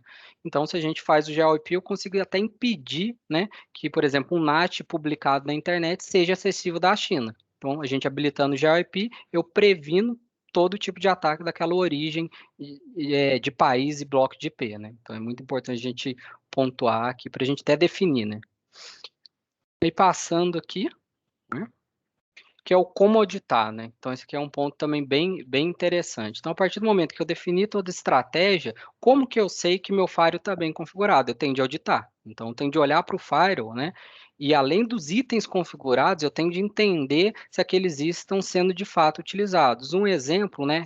Regras redundantes. Opa, será que meu firewall ele tem uma regra aqui que está sobrescrevendo é, uma outra regra? Será que eu tenho regras aqui permissivas demais, que são os famosos NNs, né? É um trabalho também que envolve muito maturidade, né? Que é fazer uma regra inicialmente permissiva, acompanhar o ambiente e depois entender a característica. Opa, se esse servidor só comunica, por exemplo, só precisa comunicar com a internet para fazer um relay, por exemplo, enviar e-mail, né? Através de uma aplicação, então eu sei que a regra dele não precisa ser NN, eu posso fechar mais a porta, né? Então, uma auditoria de FAR, ela leva em consideração toda a parte de regramento e também dos recursos de segurança, se eles estão configurados de acordo com as melhores práticas, né? Então, literalmente, se envolve uma profundidade, entender os recursos de segurança, né? E entender a que nível esses recursos de segurança estão configurados. Igual eu falei lá no início, eu posso ter um modo antivírus configurado, mas eu sei que eu posso tirar o máximo de potencial daquele modo antivírus, né? Então, a auditoria hoje, né, no ambiente comum de Firewall, tratando de Next Generation Firewall, hoje a gente audita aí mais de 40 itens individuais. E cada um desses itens, você tem sub-itens de check lá que a gente consegue medir para saber se está ok ou não ok. Adenilson? Assim, a auditoria é fundamental primeiro, né? O ser humano é falho. Então, vamos pensar num caso que é muito comum, que pode ocorrer, né? Você está no meio de uma crise no ambiente da sua empresa, precisou subir um serviço crítico lá para que o negócio funcione, aí você subiu a regra, né? Não cumpriu os requisitos, subiu uma regra. Né? Foi lá, beleza, resolveu o seu problema, mas aí esqueceu de que essa regra é muito permissiva, ela permite algumas coisas que deixa vulnerabilidades ali para o negócio, né? Então quando que você vai pegar na auditoria? A auditoria vai analisar todos os itens e ver, opa, peraí, passou, essa regra aqui passou, precisa ser corrigido. Né? E um outro item que é muito importante é o processo de gestão de mudança.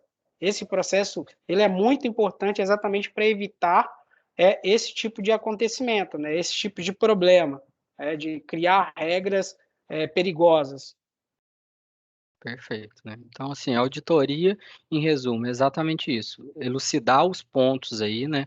Tanto na parte de regra e recurso de segurança, e a partir disso ter uma profundidade para saber se esses itens aí, eles estão sendo atendidos. Igual a Denilson falou, né? É natural que ao longo do tempo, né? Alguns recursos que foram configurados, eles sofram alteração, né? Então, a auditoria é importante para manter esses itens em conformidade com os requisitos de segurança inicialmente estabelecidos. Pablo, quer puxar algum gancho? Vamos passar para a próxima. É justamente o que você falou aí. Será que isso está adequado aos requisitos de segurança da organização? Será que está adequado aos requisitos do contrato que ela tem ali com o fornecedor?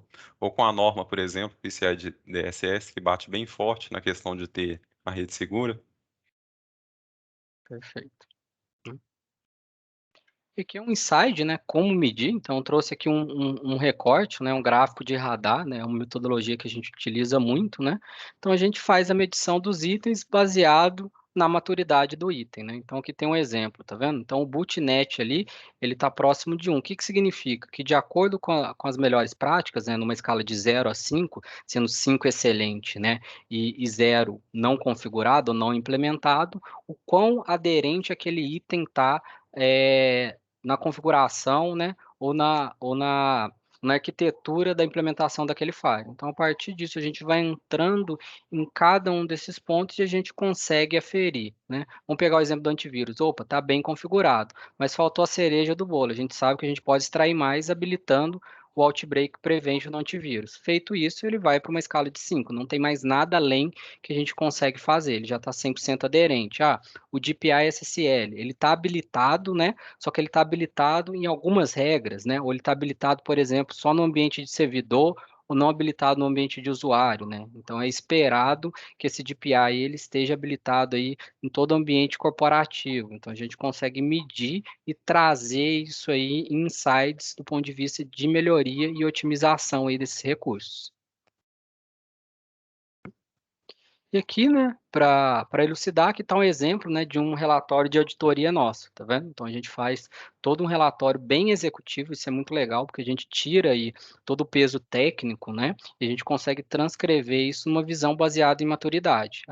Então eu sei que eu tenho um antivírus, né, numa escala de maturidade aí de 1 a 5, qual que é a maturidade do recurso dessa configuração e como otimizar isso para chegar num cenário mais aderente aí para a organização, né? Que é explorar o máximo de recursos de segurança que o Next Generation consegue agregar.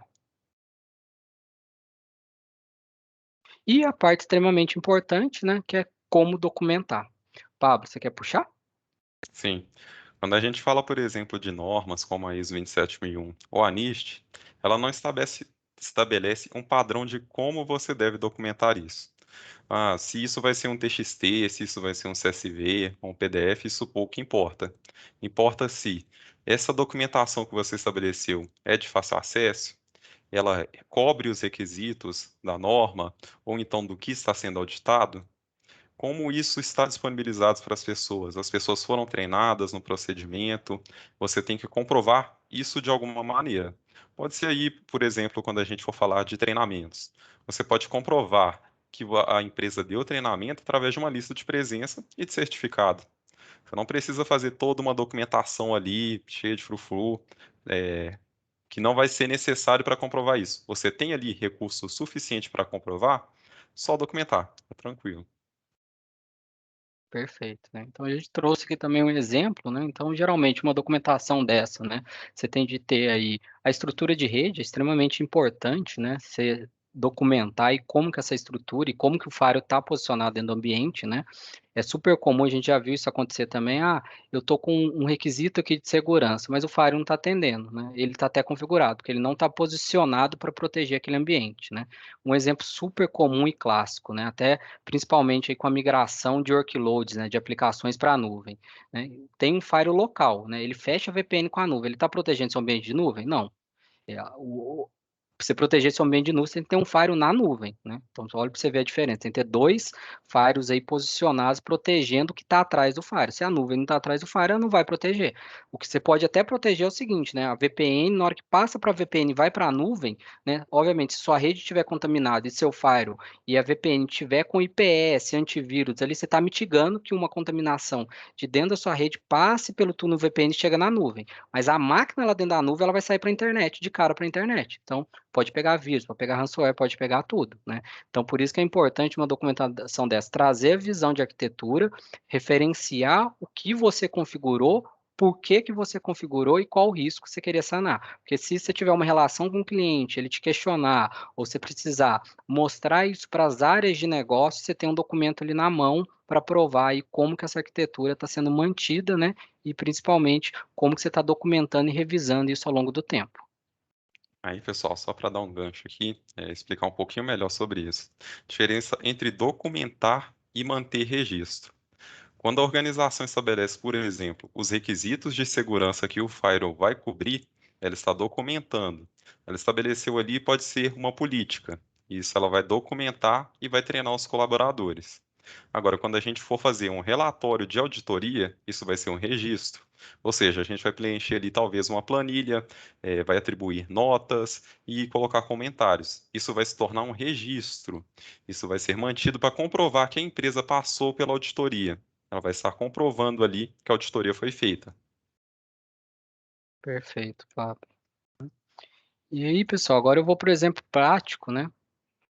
que é a demonstração aqui do DCIT CyberLab. Então, o que eu vou fazer? Eu vou demonstrar dois controles aqui, tá? Para a gente só consolidar aqui numa visão da importância, de fato, da gente ter uma visão aprofundada, saber por que a gente está implementando aquele controle, qual que é o momento e qual o risco que ele está mitigando. Então, o laboratório aqui, o ambiente vai ser muito simples, tá? Então, eu tenho o Next Generation Firewall, atrás desse Next Generation Firewall, eu tenho uma máquina, né? Uma máquina de usuário, e eu vou acessar um site aí, tá? E esse site, ele vai ter um botão de download, né? Ele vai estar simulando o site de um aplicativo, que se vocês olharem para o site, ele não tem nenhuma característica de site malicioso, isso que é até legal, né? Porque acontece muito isso também de um site, ele não ser naturalmente malicioso, mas ele sofreu uma invasão, né? Um hacker foi lá e implantou lá um arquivo malicioso, um script, ou mesmo um malware. E o usuário vai lá e clica no botão achando que está fazendo download de um aplicativo ou de um documento ali do site que não é malicioso, mas por detrás o site foi contaminado. Então, eu vou simular esse cenário. E eu vou trazer aqui o DPI, né? Porque eu acho que é um grande choque quando a gente percebe que é o seguinte, sem DPI hoje, Firewall, todos os ataques, literalmente, eles vão bypassar o Firewall, porque a gente está lidando com algo de baixo nível, que é a criptografia, né? O Firewall ele não consegue descriptografar o conteúdo, porque quando você acessa um site, ele não tem um cadeadinho lá no canto, aquilo lá é HTTPS. E criptografia, né, ela tem uma regra básica, é fim a fim, né? Quando você fala de SSL, criptografia SSL, é entre o site com a máquina final. Então, se eu tenho um túnel lá, tudo que tem dentro desse túnel, o Firewall não consegue ver. Por isso que criou o DPI SSL, o Deep Spectrum, né? Então, o exercício que eu vou fazer é o seguinte, com um site com HTTP em texto plano, que eu não tenho criptografia, o Firewall vai conseguir bloquear isso. Quando eu tenho um site HTTPS, eu vou executar a mesma ação, o mesmo malware, só que ele vai entrar para dentro da minha rede. Então, imagine se fosse um ransomware, ele adentraria o ambiente. O que mudou? O Firewall ele não consegue fazer análise de tráfego criptografado. Então, eu vou trazer esses dois cenários assim bem rápido, que aí vocês vão conseguir entender a importância de definir um controle e saber a aplicação dele, né? Então, é legal quando a gente mostra isso, porque os clientes falam, então, você quer dizer o seguinte, eu tenho o Fire tudo configurado, todo o site da internet, a gente está falando de mais de 90% dos sites, com HTTPS, se aquele site tiver um malware, o Fire não vai conseguir ver isso aí adentrando para dentro da rede? Sim, você não tem uma ação de mitigação de risco para lidar com essa característica de ameaça. Gente, ficou alguma Os dúvida? atacantes sabem dessa informação, né? Tanto é que os relatórios feitos pelos fabricantes, eles só mostram o crescimento das ameaças em cima do tráfego criptografado, porque sabe que grande parte das corporações não trata de uma forma devida esse tráfego, né? Perfeito. Então, eu tenho aqui meu servidor, né? Então, vou fazer o primeiro teste aqui bem simples. Eu vou colocar o URL do site, tá? Se vocês perceberem aqui, ó, o site está em HTTP, né? Então, ele é um site que não tem certificado, né? Então, eu vou abrir um site, tá vendo? Ele não tem nada de malicioso, né? Então, eu publiquei o site, tá? Tanto com HTTP e HTTPS, para vocês conseguirem ver a diferença aqui, tá? E aí, eu vou fazer um outro exercício numa outra aba, que eu vou abrir a interface do Firewall. É bem simples de ver, não vai ter muito segredo. Deixa eu só acessar ele aqui, que aí vocês vão ver o habilitar e desabilitar a feature, tá? Que aí vocês vão conseguir contextualizar aqui o recurso funcionando e sem ele configurado, né? Só um minutinho, deixa eu só pegar aqui a URL.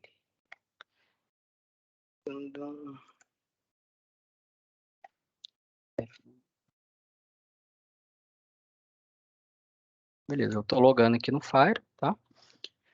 Vou acessar ele aqui.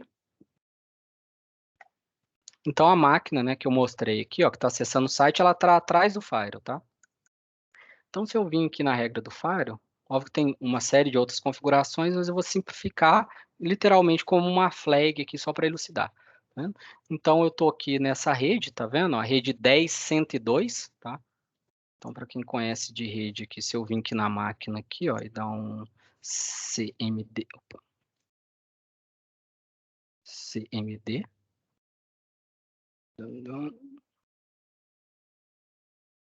prompt de comando, e dar um ipconfig, tá? Aqui, ó, 10.102, tá vendo?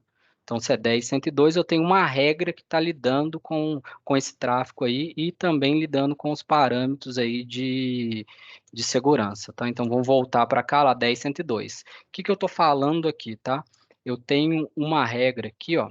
Eu vou desabilitar as funções de segurança para ilustrar, tá? Então, tem uma regra aqui, ó, fazendo certificado inspection, tá? Não está fazendo DPI. O que é o certificado inspection? É uma análise de certificado super simples. Ele olha para o site e pergunta, site, você tem um certificado válido na internet? Se ele não tiver um certificado válido, eu posso tomar uma ação de bloquear aquele site. Então, ele não faz a descriptografia do site, tá? Então, aqui, eu coloquei só como certificado inspection, tá? E aí eu vou vir aqui e vou baixar, fazer o download dessa ameaça aqui, ó, desse vírus, tá vendo? Ó, via HTTP, sem certificado. O que aconteceu? High Security Alert, beleza? Então, mostrou aqui, ó, que o FortiGate bloqueou esse tráfego, né? E a URL aqui veio em HTTP, tá?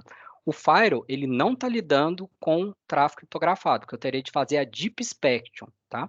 Então, o que eu vou fazer? Eu vou vir aqui no mesmo site, mas antes disso, deixa eu só mostrar aqui no log do Firewall, vocês vão ver que ele vai ter identificado o download dessa ameaça. Então, se eu venho aqui no log report, né, antivírus, no modo de antivírus, olha que legal, ele vai me falar aqui, ó, opa, fiz um download aqui, ó, deixa eu só atualizar aqui. Aqui, ó, 39 segundos, tá vendo? Ó lá, Go Bills DCIT, tá vendo? Ele identificou aqui o Acar Test File, tá vendo? Como um vírus bootnet. Então, imagina isso como fosse um ransomware. Eu baixei aqui e ele foi bloqueado, né? Só que quem proveu, tá vendo? Foi o HTTP. Vamos repetir esse teste com HTTPS? Então, vou abrir aqui o site novamente, né? Vou jogar o site, só que eu vou alterar uma coisa muito simples. Eu vou jogar ele como HTTPS. O que acontece? Ele como HTTPS, se eu clicar aqui, ó, você vai ver que ele vai ter um certificado válido, né? Aqui, ó, um certificado válido emitido, né, pela DCIT. O que acontece? Criptografia fim a fim, simples assim. O Firewall ele consegue só ver o URL do site. Tudo que está dentro do payload de informação ele não consegue ver. Então, o que eu vou fazer aqui? Ó, download HTTPS. Literalmente, eu baixei o vírus. Tá vendo? Então, se isso é um ransomware, ele entra para dentro da sua rede. Então, vocês podem fazer o teste na empresa de vocês. Vai no site HTTPS e faz um download de arquivo. Ou mesmo eu posso, depois, quem tiver curiosidade, manda um e-mail para a gente, tem um site que vocês conseguem testar. Se vocês acessaram o site e baixou esse vírus de teste e ele passou pelo seu firewall, por HTTPS, significa que seu Firewall ele não tem visibilidade, porque ele não tem um recurso de análise profunda aí, que é o DPI, tá? Olha que interessante, fiz a ação, né? Aí eu vou fechar aqui, eu vou voltar aqui para o Firewall, né? Ele já está configurado bonitinho. Então, eu vou voltar aqui para o Firewall, tá? E vou só dar uma atualizar no log, vocês vão perceber que ele não logou, porque ele não consegue ver o conteúdo do arquivo, está criptografado, né? E agora eu vou vir aqui na política novamente, na Firewall Policy, tá? E eu vou simplesmente alterar essa Firewall Policy aqui para uma análise profunda, né? Simplesmente não, porque tem um monte de configuração por detrás, né? Estou resumindo. Mas agora ele consegue ver o conteúdo do site. Deep Inspection. Beleza, habilitei o Deep Inspection. Agora eu vou voltar aqui para o meu site. Eu vou abrir ele aqui de novo. Até abrindo uma guia anônima aqui. E joguei o site como HTTPS. Tá vendo? E o primeiro detalhe que eu vou mostrar para vocês, lembra que eu falei que o Firewall ele fica no meio do caminho? Porque ele tem de abrir o pacotinho, né? Ele tem de receber do site, olha, descriptografa o pacote, olha o conteúdo, fecha e entrega para a máquina na rede local. Então, se eu clico aqui no certificado, tá vendo? Quem que foi o emissor? Esse FG é de FortiGate, que é o Firewall do meu ambiente. Então, agora, quem abre e fecha o pacote é o Firewall. Então, ele consegue ver o conteúdo do pacote, que a gente chama de payload de dados, que está lá dentro, né? E quando eu faço a mesma ação, olha aqui, HTTPS, eu consegui bloquear, porque agora eu consigo literalmente criptografar e descriptografar o tráfego, né? Isso aqui é um recurso super crítico para uma premissa super básica. Mais de 90% dos sites da internet são HTTPS. Se são HTTPS e você não tem o DPI, se um site estiver contaminado com vírus ransomware, ele vai entrar para dentro da sua rede. Não importa se o Firewall tem a melhor configuração do mundo, ele vai entrar a partir do momento que o usuário interage com esse site criptografado e o Firewall não consegue fazer DPI. E agora eu volto aqui para o Firewall. Em resumo, se você tem um firewall que não tem o recurso de HTTP, de inspeção de tráfego criptografado, mais de 80% do tráfego que passa não está sendo analisado. Então, uma da premissa do firewall está sendo ignorada, vamos dizer assim. Perfeito. E olha que interessante. Então, eu executei a mesma ação duas vezes, uma sem o DPI. Vocês viram que nem logou, porque o Fire não consegue ver, se ele não vê, ele não loga. Aqui o DPI está ativado. HTTPS, o URL é o S aqui no final, e ele deu blocket aqui. Ele conseguiu lidar com aquela ameaça dentro do tráfego criptografado. Aí vamos voltar tudo porque a gente aprendeu? Quando alguém perguntar para vocês como que eu consigo lidar com ameaças, né, na perspectiva do firewall, elas passando em conteúdo criptografado? Resposta: análise de tráfego profundo, Deep Inspection. A resposta é essa. Então, você identificou um risco para o ambiente e pegou o firewall e habilitou um controle dentro do firewall para lidar com aquilo. Se vocês não têm no ambiente, vocês não conseguem lidar com esse tipo de ameaça, né? E hoje eu posso falar que é uma ameaça super comum. O Adenis bem falou, os atacantes sabem que ninguém habilita isso. Então, como que eles entram dentro da rede? Criptografa o tráfego. Tá? E agora eu vou avançar num outro controle muito legal, que é um controle de repressão, tá? Então, o que eu vou fazer? Eu vou na mesma máquina aqui, eu vou voltar lá para a regra, tá? No exemplo super simples, tá? Então, imagina o seguinte, o usuário ele foi para fora da empresa, né? E baixo, ou não, ele foi para fora da empresa, ele sofreu uma contaminação, tá? Um atacante, ele implantou um APT, né? Que a gente chama de ameaça persistente avançada. Ele invadiu a máquina e está mantendo o controle daquela máquina. Isso é super comum também. E aí o usuário volta para a rede da empresa, né? E uma das características do ataque que esse hacker está fazendo, ele tem um aplicativo lá que utiliza a rede Tor. Não sei se vocês conhecem, mas a rede Tor é o famoso aplicativo aí para comunicar com a Deep Web, né? Que são as redes Onion, né? Então, o que esse atacante quer fazer? Ele quer adentrar para dentro da rede, utilizar um aplicativo malicioso para roubar dados e mandar esse dado para fora da rede para a Deep Web, tá? É isso que eu vou mostrar aqui agora, tá? Então, aqui, ó, eu não estou fazendo controle de aplicativo. Eu vou até desabilitar aqui, que é a parte de antivírus, eu não vou demonstrar essa parte aqui, né? Mais detalhes. Mas aqui eu estou fazendo, eu vou até desabilitar o Deep Inspection também, só para simplificar. Vou deixar só o certificado Inspection, né? Que ele não faz análise profunda, é o básico, tá? E aqui na minha regra não tem nada, tá? Eu só estou falando que quando eu sair da minha rede, eu posso acessar tudo para a internet. E eu vou voltar aqui para minha máquina, vou fechar aqui e vou abrir o famoso aplicativo Tor, né? Então, eu já invadi a rede, estou dentro da rede, agora eu estou com os dados do cliente, eu quero mandar para fora, né? E aí eu tenho um Fire, só que ele não está fazendo controle de aplicações de alto risco. O que vai acontecer aqui agora? É o que eu vou exemplificar, né?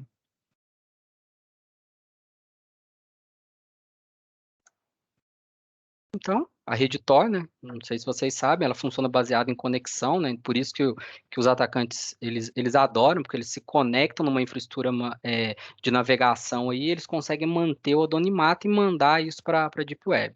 Então, eu vou conectar aqui, estou dentro da rede, tá? Eu vou conectar aqui a infraestrutura maliciosa. Conectei, tá vendo? A partir desse momento, eu consigo fazer qualquer coisa. Eu consigo pegar dentro da rede do cliente e mandar isso para fora. Por quê? Essa aplicação ela tem porta de entrada livre para entrar e sair da rede, porque o Fire ele não está tratando esse risco, que é aplicação maliciosa, né? Não está tendo essa visibilidade.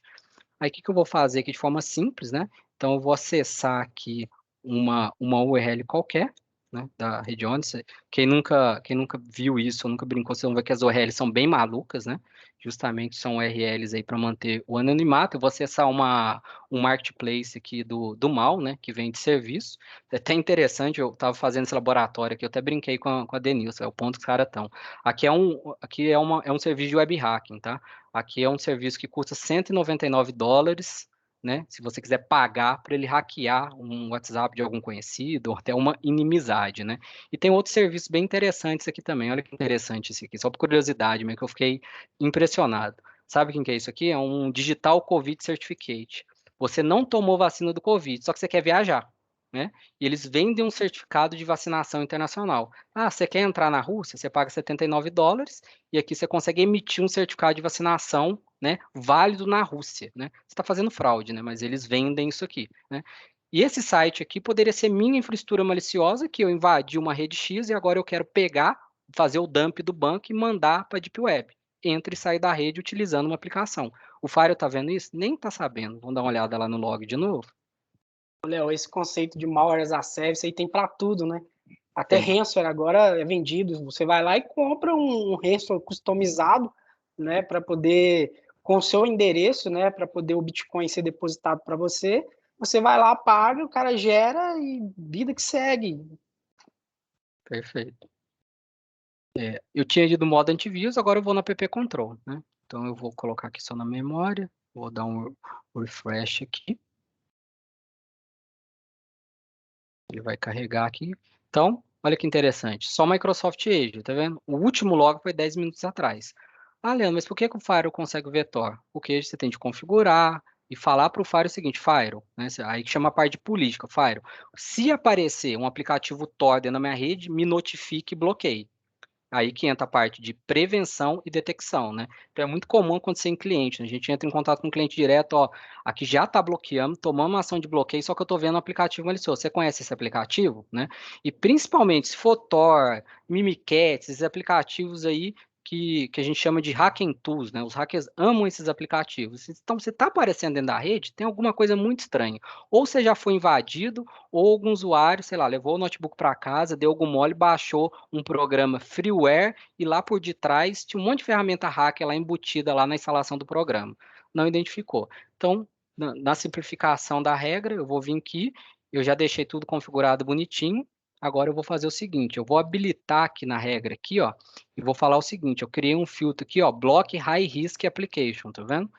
Pronto. Agora eu tenho uma configuração dentro do app control falando o seguinte, bloqueie aplicativo Tor e me notifique, tá? Então eu vou voltar aqui para o meu servidorzinho, né? Aí eu vou fechar aqui, né? Para ele fechar a conexão e vou abrir de novo, tá? A única coisa que eu vou fazer, já habilitei no Fire. O que que eu vou fazer? Eu vou dar um Connect. Vamos aguardar aqui para ver se vai conectar. Esperar uns 2 minutinhos, né? Vocês vão ver que a barrinha lá à esquerda nem vai evoluir. Ou seja, o Fire ele já conseguiu reconhecer essa aplicação porque ele trabalha na camada 7, então ele tem a assinatura dessa aplicação. Não conectou, vou voltar aqui para o Fire. Vou lá no log dele. Dando o Application Control. Vou dar um refresh. O que apareceu aqui? Tor. Últimos 32 segundos. Se eu coloco aqui, ó, tá vendo o risk ali? Aplicação de altíssimo risco, porque é utilizada para o hacker. Se ele te invadir, muito provável ele vai fazer essa filtração de dados utilizando essa aplicação, porque ele vai lá e já joga direto na Deep Web. Você nunca vai conseguir saber, né? Se o cara tiver conhecimento, obviamente, for uma equipe de hacker profissional, os caras montam uma infraestrutura assim que é praticamente indetectável, né? Dado o nível de complexidade. Só que aqui o que acontece? Como eu tenho app control, se o hacker tentar tirar os dados via Tor, mandar para a Deep Web, ele não vai conseguir. Né? Olha lá, foi bloqueado. Então, eu vou voltar para cá, para minha máquina lá. Conexão não foi estabelecida. O que eu faria aqui, né? Aí a gente entra na parte de processos e pessoas. O que é esperado de uma gestão de SOC proativa? Cliente, foi bloqueada a aplicação, você tem a máquina IPXPTO, aí eu teria até de entrar no outro escopo aqui de Threat Intel para fazer uma análise mais aprofundada, mas aqui só para vocês terem uma visão, eu notificaria o cliente, né, de forma bem básica, ó, a máquina 10.102.04, né? A gente nem olha por aqui, porque a gente tem um módulo só que ele correlaciona essas ameaças, mas eu falarei com o cliente, ó, a máquina tal está utilizando o aplicativo Tor. Apesar da gente estar bloqueando a borda da rede, uma coisa é fato, a ameaça ainda existe, porque ela está tentando sair. Então, o que o cliente geralmente faz? Ou ele roda o antivírus, ou até tira a máquina da rede e formata, dependendo do nível da ameaça. Então, a gente conseguiu, literalmente, ter visibilidade, agir de forma proativa, endereçando 2 riscos. Primeiro, entrega de malware em tráfego criptografado de PI, né? E utilização de aplicações de alto risco dentro do meu ambiente. 2 riscos, 2 controles implementados. Vou cancelar, não funcionou, porque eu habilitei os controles no Fire. Né? E aí, aqui para a gente finalizar, né? Que aí é o último ponto, que eu gosto muito desse gráfico aqui, né? Eu com a Denilson, que a gente elaborou esse gráfico, até em decorrência dessas discussões que a gente teve, que é justamente capacidade e maturidade. Então, olha que interessante, quando a gente fala dos recursos de Firewall, eles estão no primeiro quadrante. Hoje o cenário de ameaças é tão complexo para você ter um nível de efetividade contra determinadas ameaças, só o Firewall segura o rojão? Literalmente não. Vou dar um exemplo aqui para vocês conseguirem contextualizar. Olha aqui, ransomware está no primeiro quadrante. Então, quando eu tenho um Firewall bem implementado com o DPI, ele vai ter algumas ações de mitigação de risco contra essa ameaça. Mas olha o ransomware aqui, olha o ransomware aqui, olha o ransomware aqui.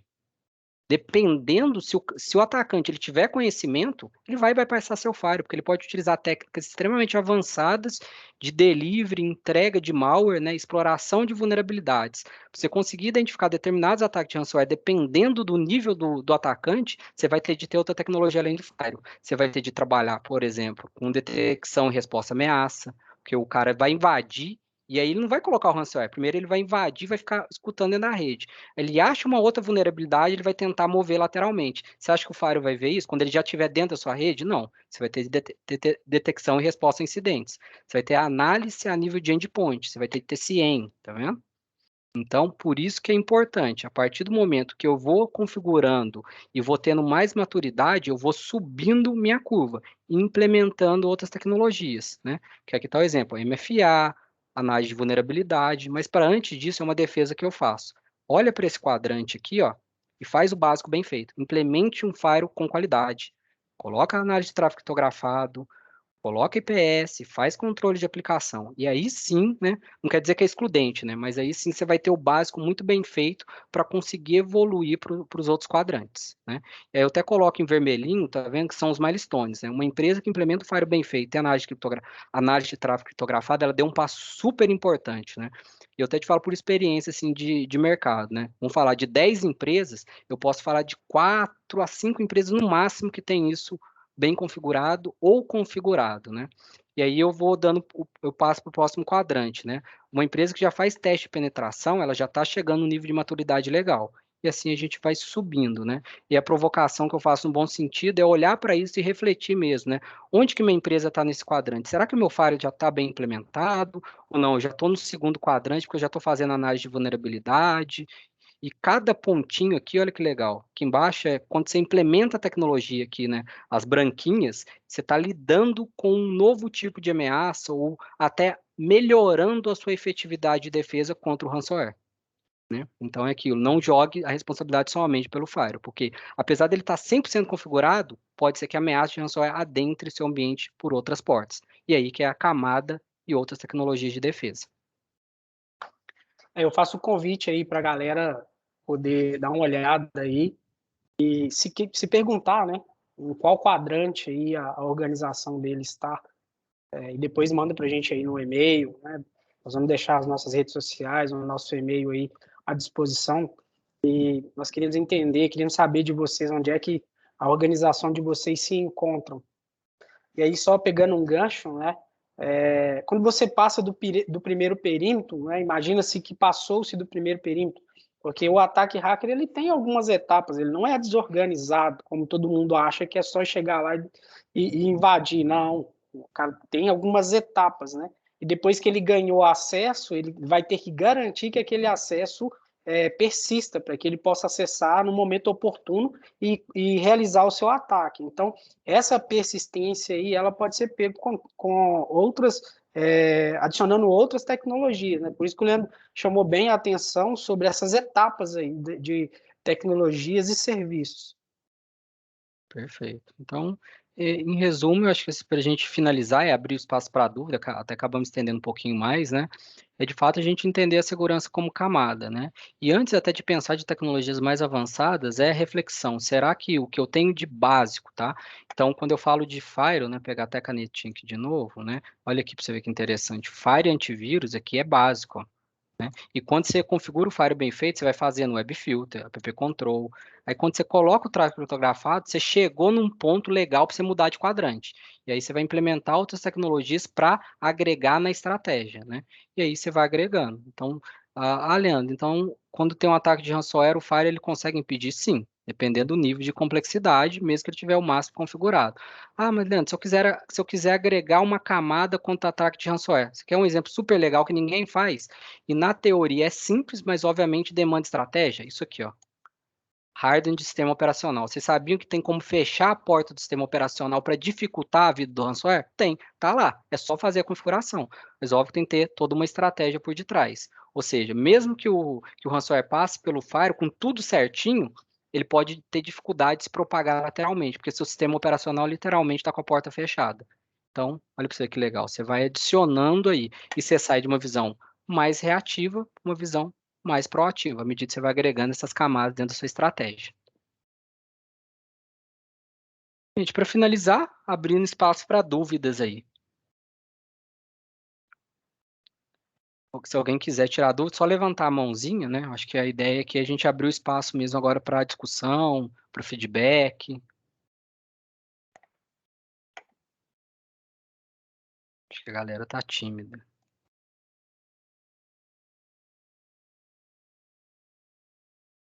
Nenhuma dúvida? Se vocês quiserem mandar pelo chat também. O Rafa falou um negócio bem legal aí, né? Tem os famosos aí ativadores de software pirata, KMS, Keijin, né? O pessoal não sabe o risco que é isso. Não só isso, né? Baixar aquele software freeware, né? Leitor de PDS marca XPTO, free, né? Só que você baixa lá o tanto de ameaça que vem junto. Aí, literalmente, assim, é isso que é legal, né? O Fire pode estar topzaço configurado. Você foi lá e baixou no pendrive, chuchou lá no seu notebook, lá você deu o bypass no Fire. O Fire pode ser que ele veja, tá saindo de dentro para fora uma comunicação suspeita. Mas você já colocou a ameaça dentro da rede e já deu literalmente o bypass no perímetro de segurança. Passou pelo Fire aí, né? Coitadinho do Fire, nem viu, né?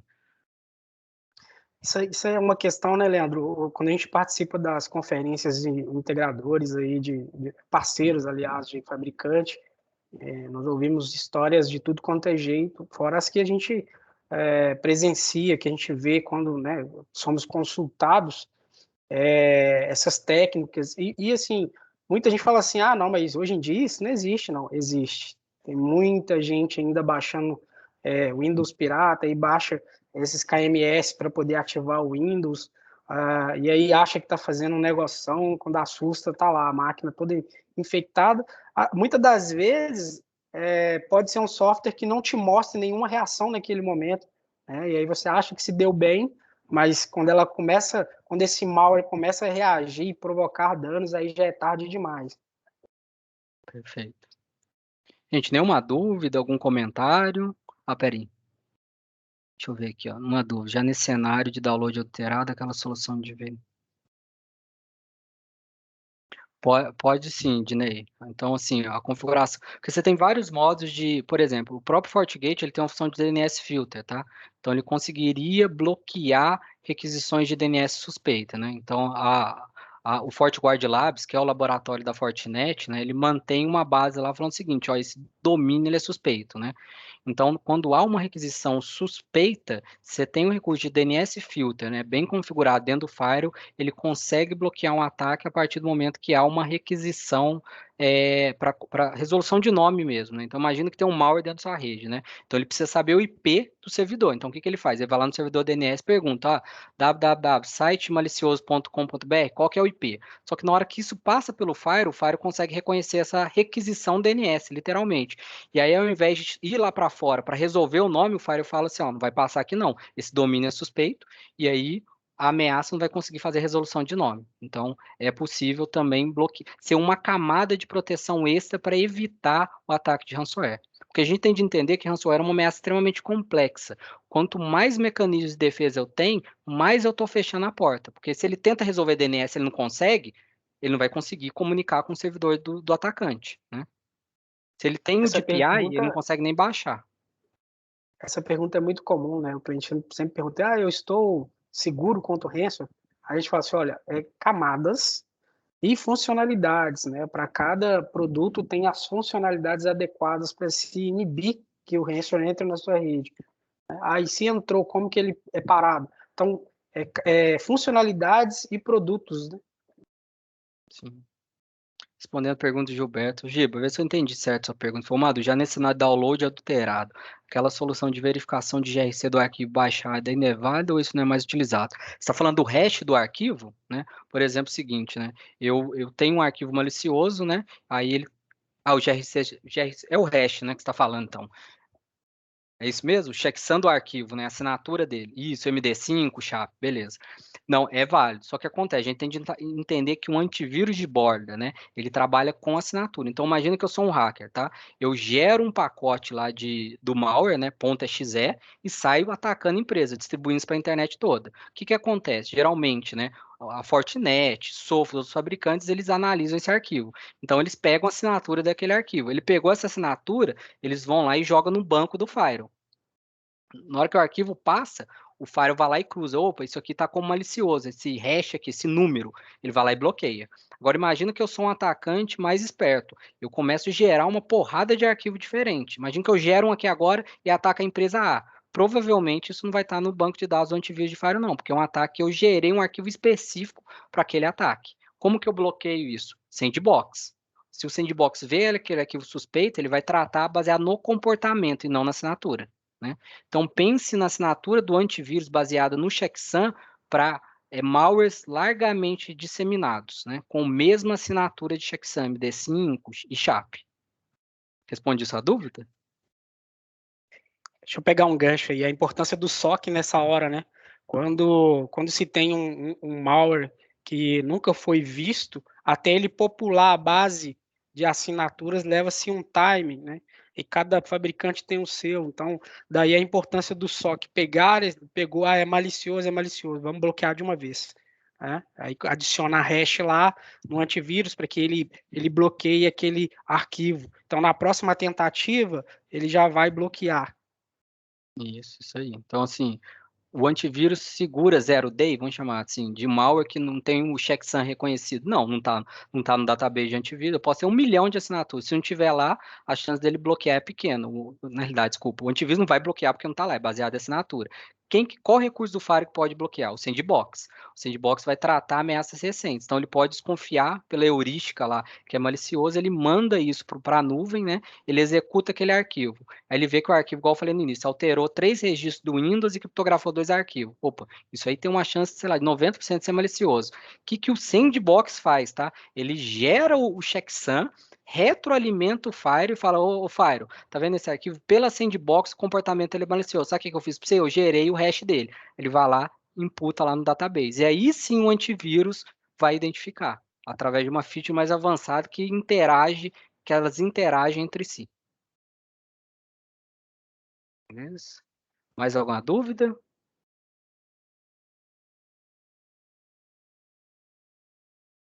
Perfeito, Rafa, exatamente, né? O Rafa colocou aí no chat, né? Não sei se você ouviu falar de EDR, né? Que Endpoint Detection and Response e Extend Detection and Response, né? São tecnologias avançadas para lidar com esse gap, né? A partir do momento que você tem uma ameaça dentro da rede, né? O antivírus padrão por assinatura não pegou, né? Você consegue gerar log dessa ameaça. Eu vou fazer uma analogia, tá? Eu gosto de usar muita analogia, né? Então imagina que passou pelo Fire porque a ameaça é super avançada, né? Que são os APTs e afins, né? Só que a ameaça não tem como alguém entrar dentro da sua casa e não deixar alguma marca. Vocês concordam? Ou o cara vai estar com o sapato sujo, ou ele vai ter aberto a porta e vai, na hora de ter trancado, ele vai ter deixado a chave torta. Tem gente que é sistemático, né? Toda vez entra dentro de casa e tira a chave da porta e pendura lá no trem de chave, né? Só que o atacante, ele, por alguma maneira, ele conseguiu a chave da sua casa e entrou. Só que ele esqueceu, na hora de trancar a porta, ele deixou a chave lá. Ele deixou um rastro, né? A chave na porta, né? E aí, o que essas tecnologias que o Rafa questionou, EDR e XDRs, fazem? A partir do momento que um vírus entra para dentro da sua rede, a gente consegue ver se ele deixou algum rastro. Esse rastro serve para quê? Para a gente saber se ele está lá dentro, né? E manualmente a gente remover ele da rede. Porque ele é tão avançado que os antivírus padrão, né, por assinatura, não vão pegar isso. Então a gente tem que fazer um thread hunt, que chama. E essas tecnologias do EDR e XDR vêm para fechar esses gaps aí. Ô, Rafa, se você quiser falar, eu te dou voz aqui. Você que é o especialista aí na solução, ué. Você que é o cara. Pessoal, acho que é isso, né? Então, se não tiver mais nenhuma dúvida, eu queria aqui encerrar o... Opa, tem mais uma aqui.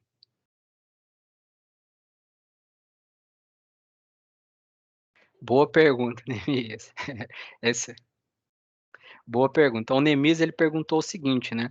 Se um malware de zero day, né? Aí tá indo mais lá na frente, utiliza a técnica de AI E anti-sandbox, como seria a estratégia de defesa utilizada para mitigar esse tipo de ameaça, principalmente ameaças avançadas utilizando EI. Aí você foi assim, você foi no topo da tecnologia dos hackers, véio. Os caras que conseguem implementar isso, né, são grupos extremamente organizados, né, até assim, se a gente pega os ataques recentes aí por grupos que a gente chama de Estado-nação, né, que não é um hacker trabalhando, é um time, sei lá, 100, 200 pessoas elaborando um ataque. Você teve um ataque recente aí em relação à cadeia de suplementos, né, daquela empresa SolarWinds, que ficou famoso, velho. O ataque foi tão complexo, tão elaborado, que é Estado-nação. Como que você pega isso, velho? Você tem de ter, sim, uma equipe muito foda de análise de threat hunt, você tem de ter correlação de log no nível, assim, surreal mesmo. Você tem de entender o contexto de tudo que está passando dentro da sua rede e tem de ter tecnologia de investigação, EDR, XDR. Ou seja, você tem de investigar e você tem de ser muito proativo, né? Porque o cara, eles estão num nível tão avançado que eles estão literalmente utilizando técnica para dar bypass em todas as camadas, né? Só que aí você me fala, Leandro, então você quer dizer que minhas soluções não são efetivas? São, né? Obviamente que a gente está falando de Estado-nação, velho. Imagina quantos milhões de dólares uma Rússia investe num time de hacker, né? Então, o que a gente tem de medir é o seguinte, velho, risco, efetividade. Você vai investir igual o Pentágono em solução de segurança? Não. Por quê? Você não está preocupado se um Estado-nação vai te atacar. Muito pouco provável ele vai te atacar. Mas talvez um concorrente vai te atacar. Como vocês viram ali, ó, eu poderia ter comprado um ataque de WhatsApp por $199.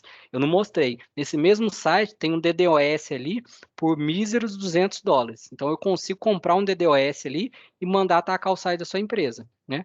Como que eu mitigo aquele DDoS de $200? Um firewall bem configurado, com o mod de DDoS, ele conseguiria mitigar um volume de tráfego bem interessante. Então é isso, né, Mi? Literalmente, assim, existem tecnologias mega avançadas? Existem. Só que você vai ter de medir o risco, né? Eu acho muito pouco provável, né, um time de hacker aí, né, um grupo hacker aí, utilizar uma solução mega avançada dessa, porque tem que ter muito conhecimento e bala na agulha, né? Então, acho pouco Nesse provável ele caso, o fugir. investimento, grana, vai fazer toda a diferença. É. E outra coisa, né, novamente, vamos puxar o gancho, né? Segurança em camadas. Coloca vários tipos de produtos e serviços para poder fazer, cobrir todos os gaps, né? E ainda assim, é como o Leandro acabou de dizer, o investimento é tudo, né? Se tiver muita grana envolvida, assim, o que a gente faz, o nosso trabalho é dificultar, é desmotivar, seja através de desmotivar através de grana, ou seja, tornando esse ataque muito custoso, muito caro para o atacante, né? Onde ele vai perder todo, vamos dizer assim, a vontade de persistir nesse ataque, né? Então, assim, tendo grana, tendo dinheiro para motivar, cara, é muito difícil de conter um ataque desse, mas é igual o Leandro falou, é algo absurdo. Assim, para fazer tem que ser cyber war mesmo, né? Nação contra nação, tem que ter um investimento muito alto. É para utilizar técnicas avançadas, mas eu te falo que sim, que vamos colocar 90% dos ataques são ataques comuns. Por que que eles passam? Porque o que a gente mostrou aqui, não tem DPI, não tem app control, poderia ter sido mitigado, não foi porque a tecnologia não estava bem implementada, bem arquitetada, né? Então, é muito comum. Então, assim, se eu pudesse dar um conselho para cliente, é aquilo que eu falei nisso, faça o básico bem feito, configure certinho, que assim, você já vai ter reduzido seu risco bem. Não reduz 100%, porque a verdade é essa, não existe nada 100%, né? Então, você vai estar mitigando ali. Vou dar um exemplo. Imagina eu como hacker, tá? Eu vou usar o Tor. Velho, se eu for fazer isso, se eu tiver o PP Control que já era, olha para você ver. Então, e eu te falo, você já cortou assim a perna do atacante com conhecimento intermediário ali, né? Aí o cara, óbvio que se ele for avançando, ele pode achar alguma brecha, mas aí você tem um antivírus que vai lá e corta a perna dele lá em outras funções. Aí você já evolui um pouco, você já faz uma investigação pelo menos uma vez por semana dentro da sua rede, porque não é assim também, o hacker invadiu, amanhã ele já executou o ataque. Tem cara que fica um mês, dois, três, né? Aí imagina que você faz uma investigação, dá uma olhada no log. Aí você teria a oportunidade de ter cortado a perna dele, não fez, porque você está indo no reativo, né? Você não começou a andar para o lado proativo. Tem uma outra perspectiva interessante também desse tipo de ataque, que ele é tão avançado que ele ainda não é comum.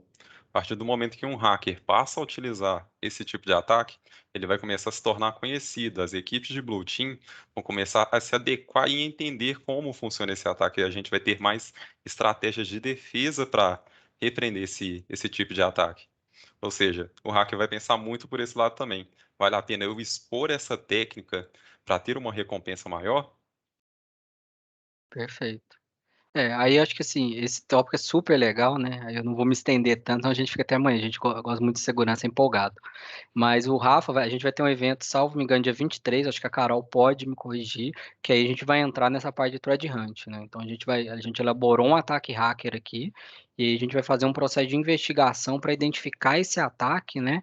E remover esse atacante aí do ambiente, né? Então, qual que é a lógica? Ele já passou pelo Firewall, passou pelo antivírus, só que a gente está na cola dele fazendo threat hunt. Então a gente vai ver que ele deixou rastro, e a partir desse rastro a gente vai ter uma estratégia aqui de defesa e remoção dele do ambiente. Então, essa pauta aí que o papo é super legal e vai ser o tópico do nosso próximo evento, né? E para a gente finalizar aqui, gente, eu acho que não ficou nenhuma dúvida, né? Mas se ficou, é só mandar um e-mail para a gente está super disponível para bater o papo e sempre agregar em termos de conhecimento, né? Queria agradecer o apoio aí da Bimedic, né?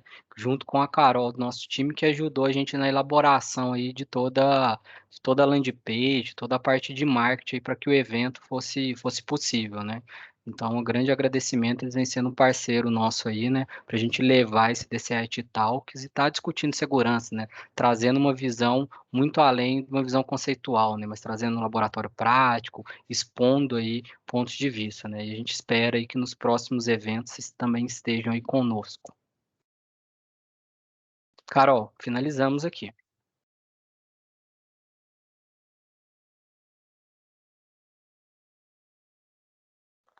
Não, ótimo. O evento foi muito bacana. Espero que todo mundo tenha extraído muito conhecimento, muita dica valiosa. Eu aproveito a oportunidade para já convidar vocês para o nosso próximo evento, que será no dia 23 de setembro, em parceria com a Sofos. O evento começou a ser divulgado hoje nas nossas redes sociais, então quem tiver interesse já consegue encontrar o link para poder se inscrever. É isso. Muito obrigada pela participação de todos. Perfeito. Aí, pessoal, a última coisa, né? Quem tiver algum feedback, algum comentário, seria bem legal vocês comentarem aí também, só para motivar, né? Porque, de fato, organizar um evento desse, fazer laboratório, trazer essa informação dá bastante trabalho. Então, fico feliz aí pelo feedback, seja um processo de melhoria, algum ponto aí, a gente sempre está aberto aí a melhorar, né? Tentar trazer uma informação que é complexa por natureza, mas sempre de forma mais simples possível. Agradecer, obrigado aí pela oportunidade. E mais uma vez reitero aí o nosso compromisso de responder todos os e-mails, né? A Carol vai deixar os contatos. Por favor, a gente deixou aquele desafio de vocês trazerem para a gente em qual nível de maturidade a sua empresa está, e então nós estamos muito curiosos, né? Então fica aqui o desafio. E mais uma vez, muito obrigado pela oportunidade. Conte conosco sempre para poder falar sobre segurança e outros desafios que o seu negócio possua. Tranquilo. Até mais, gente. Boa noite.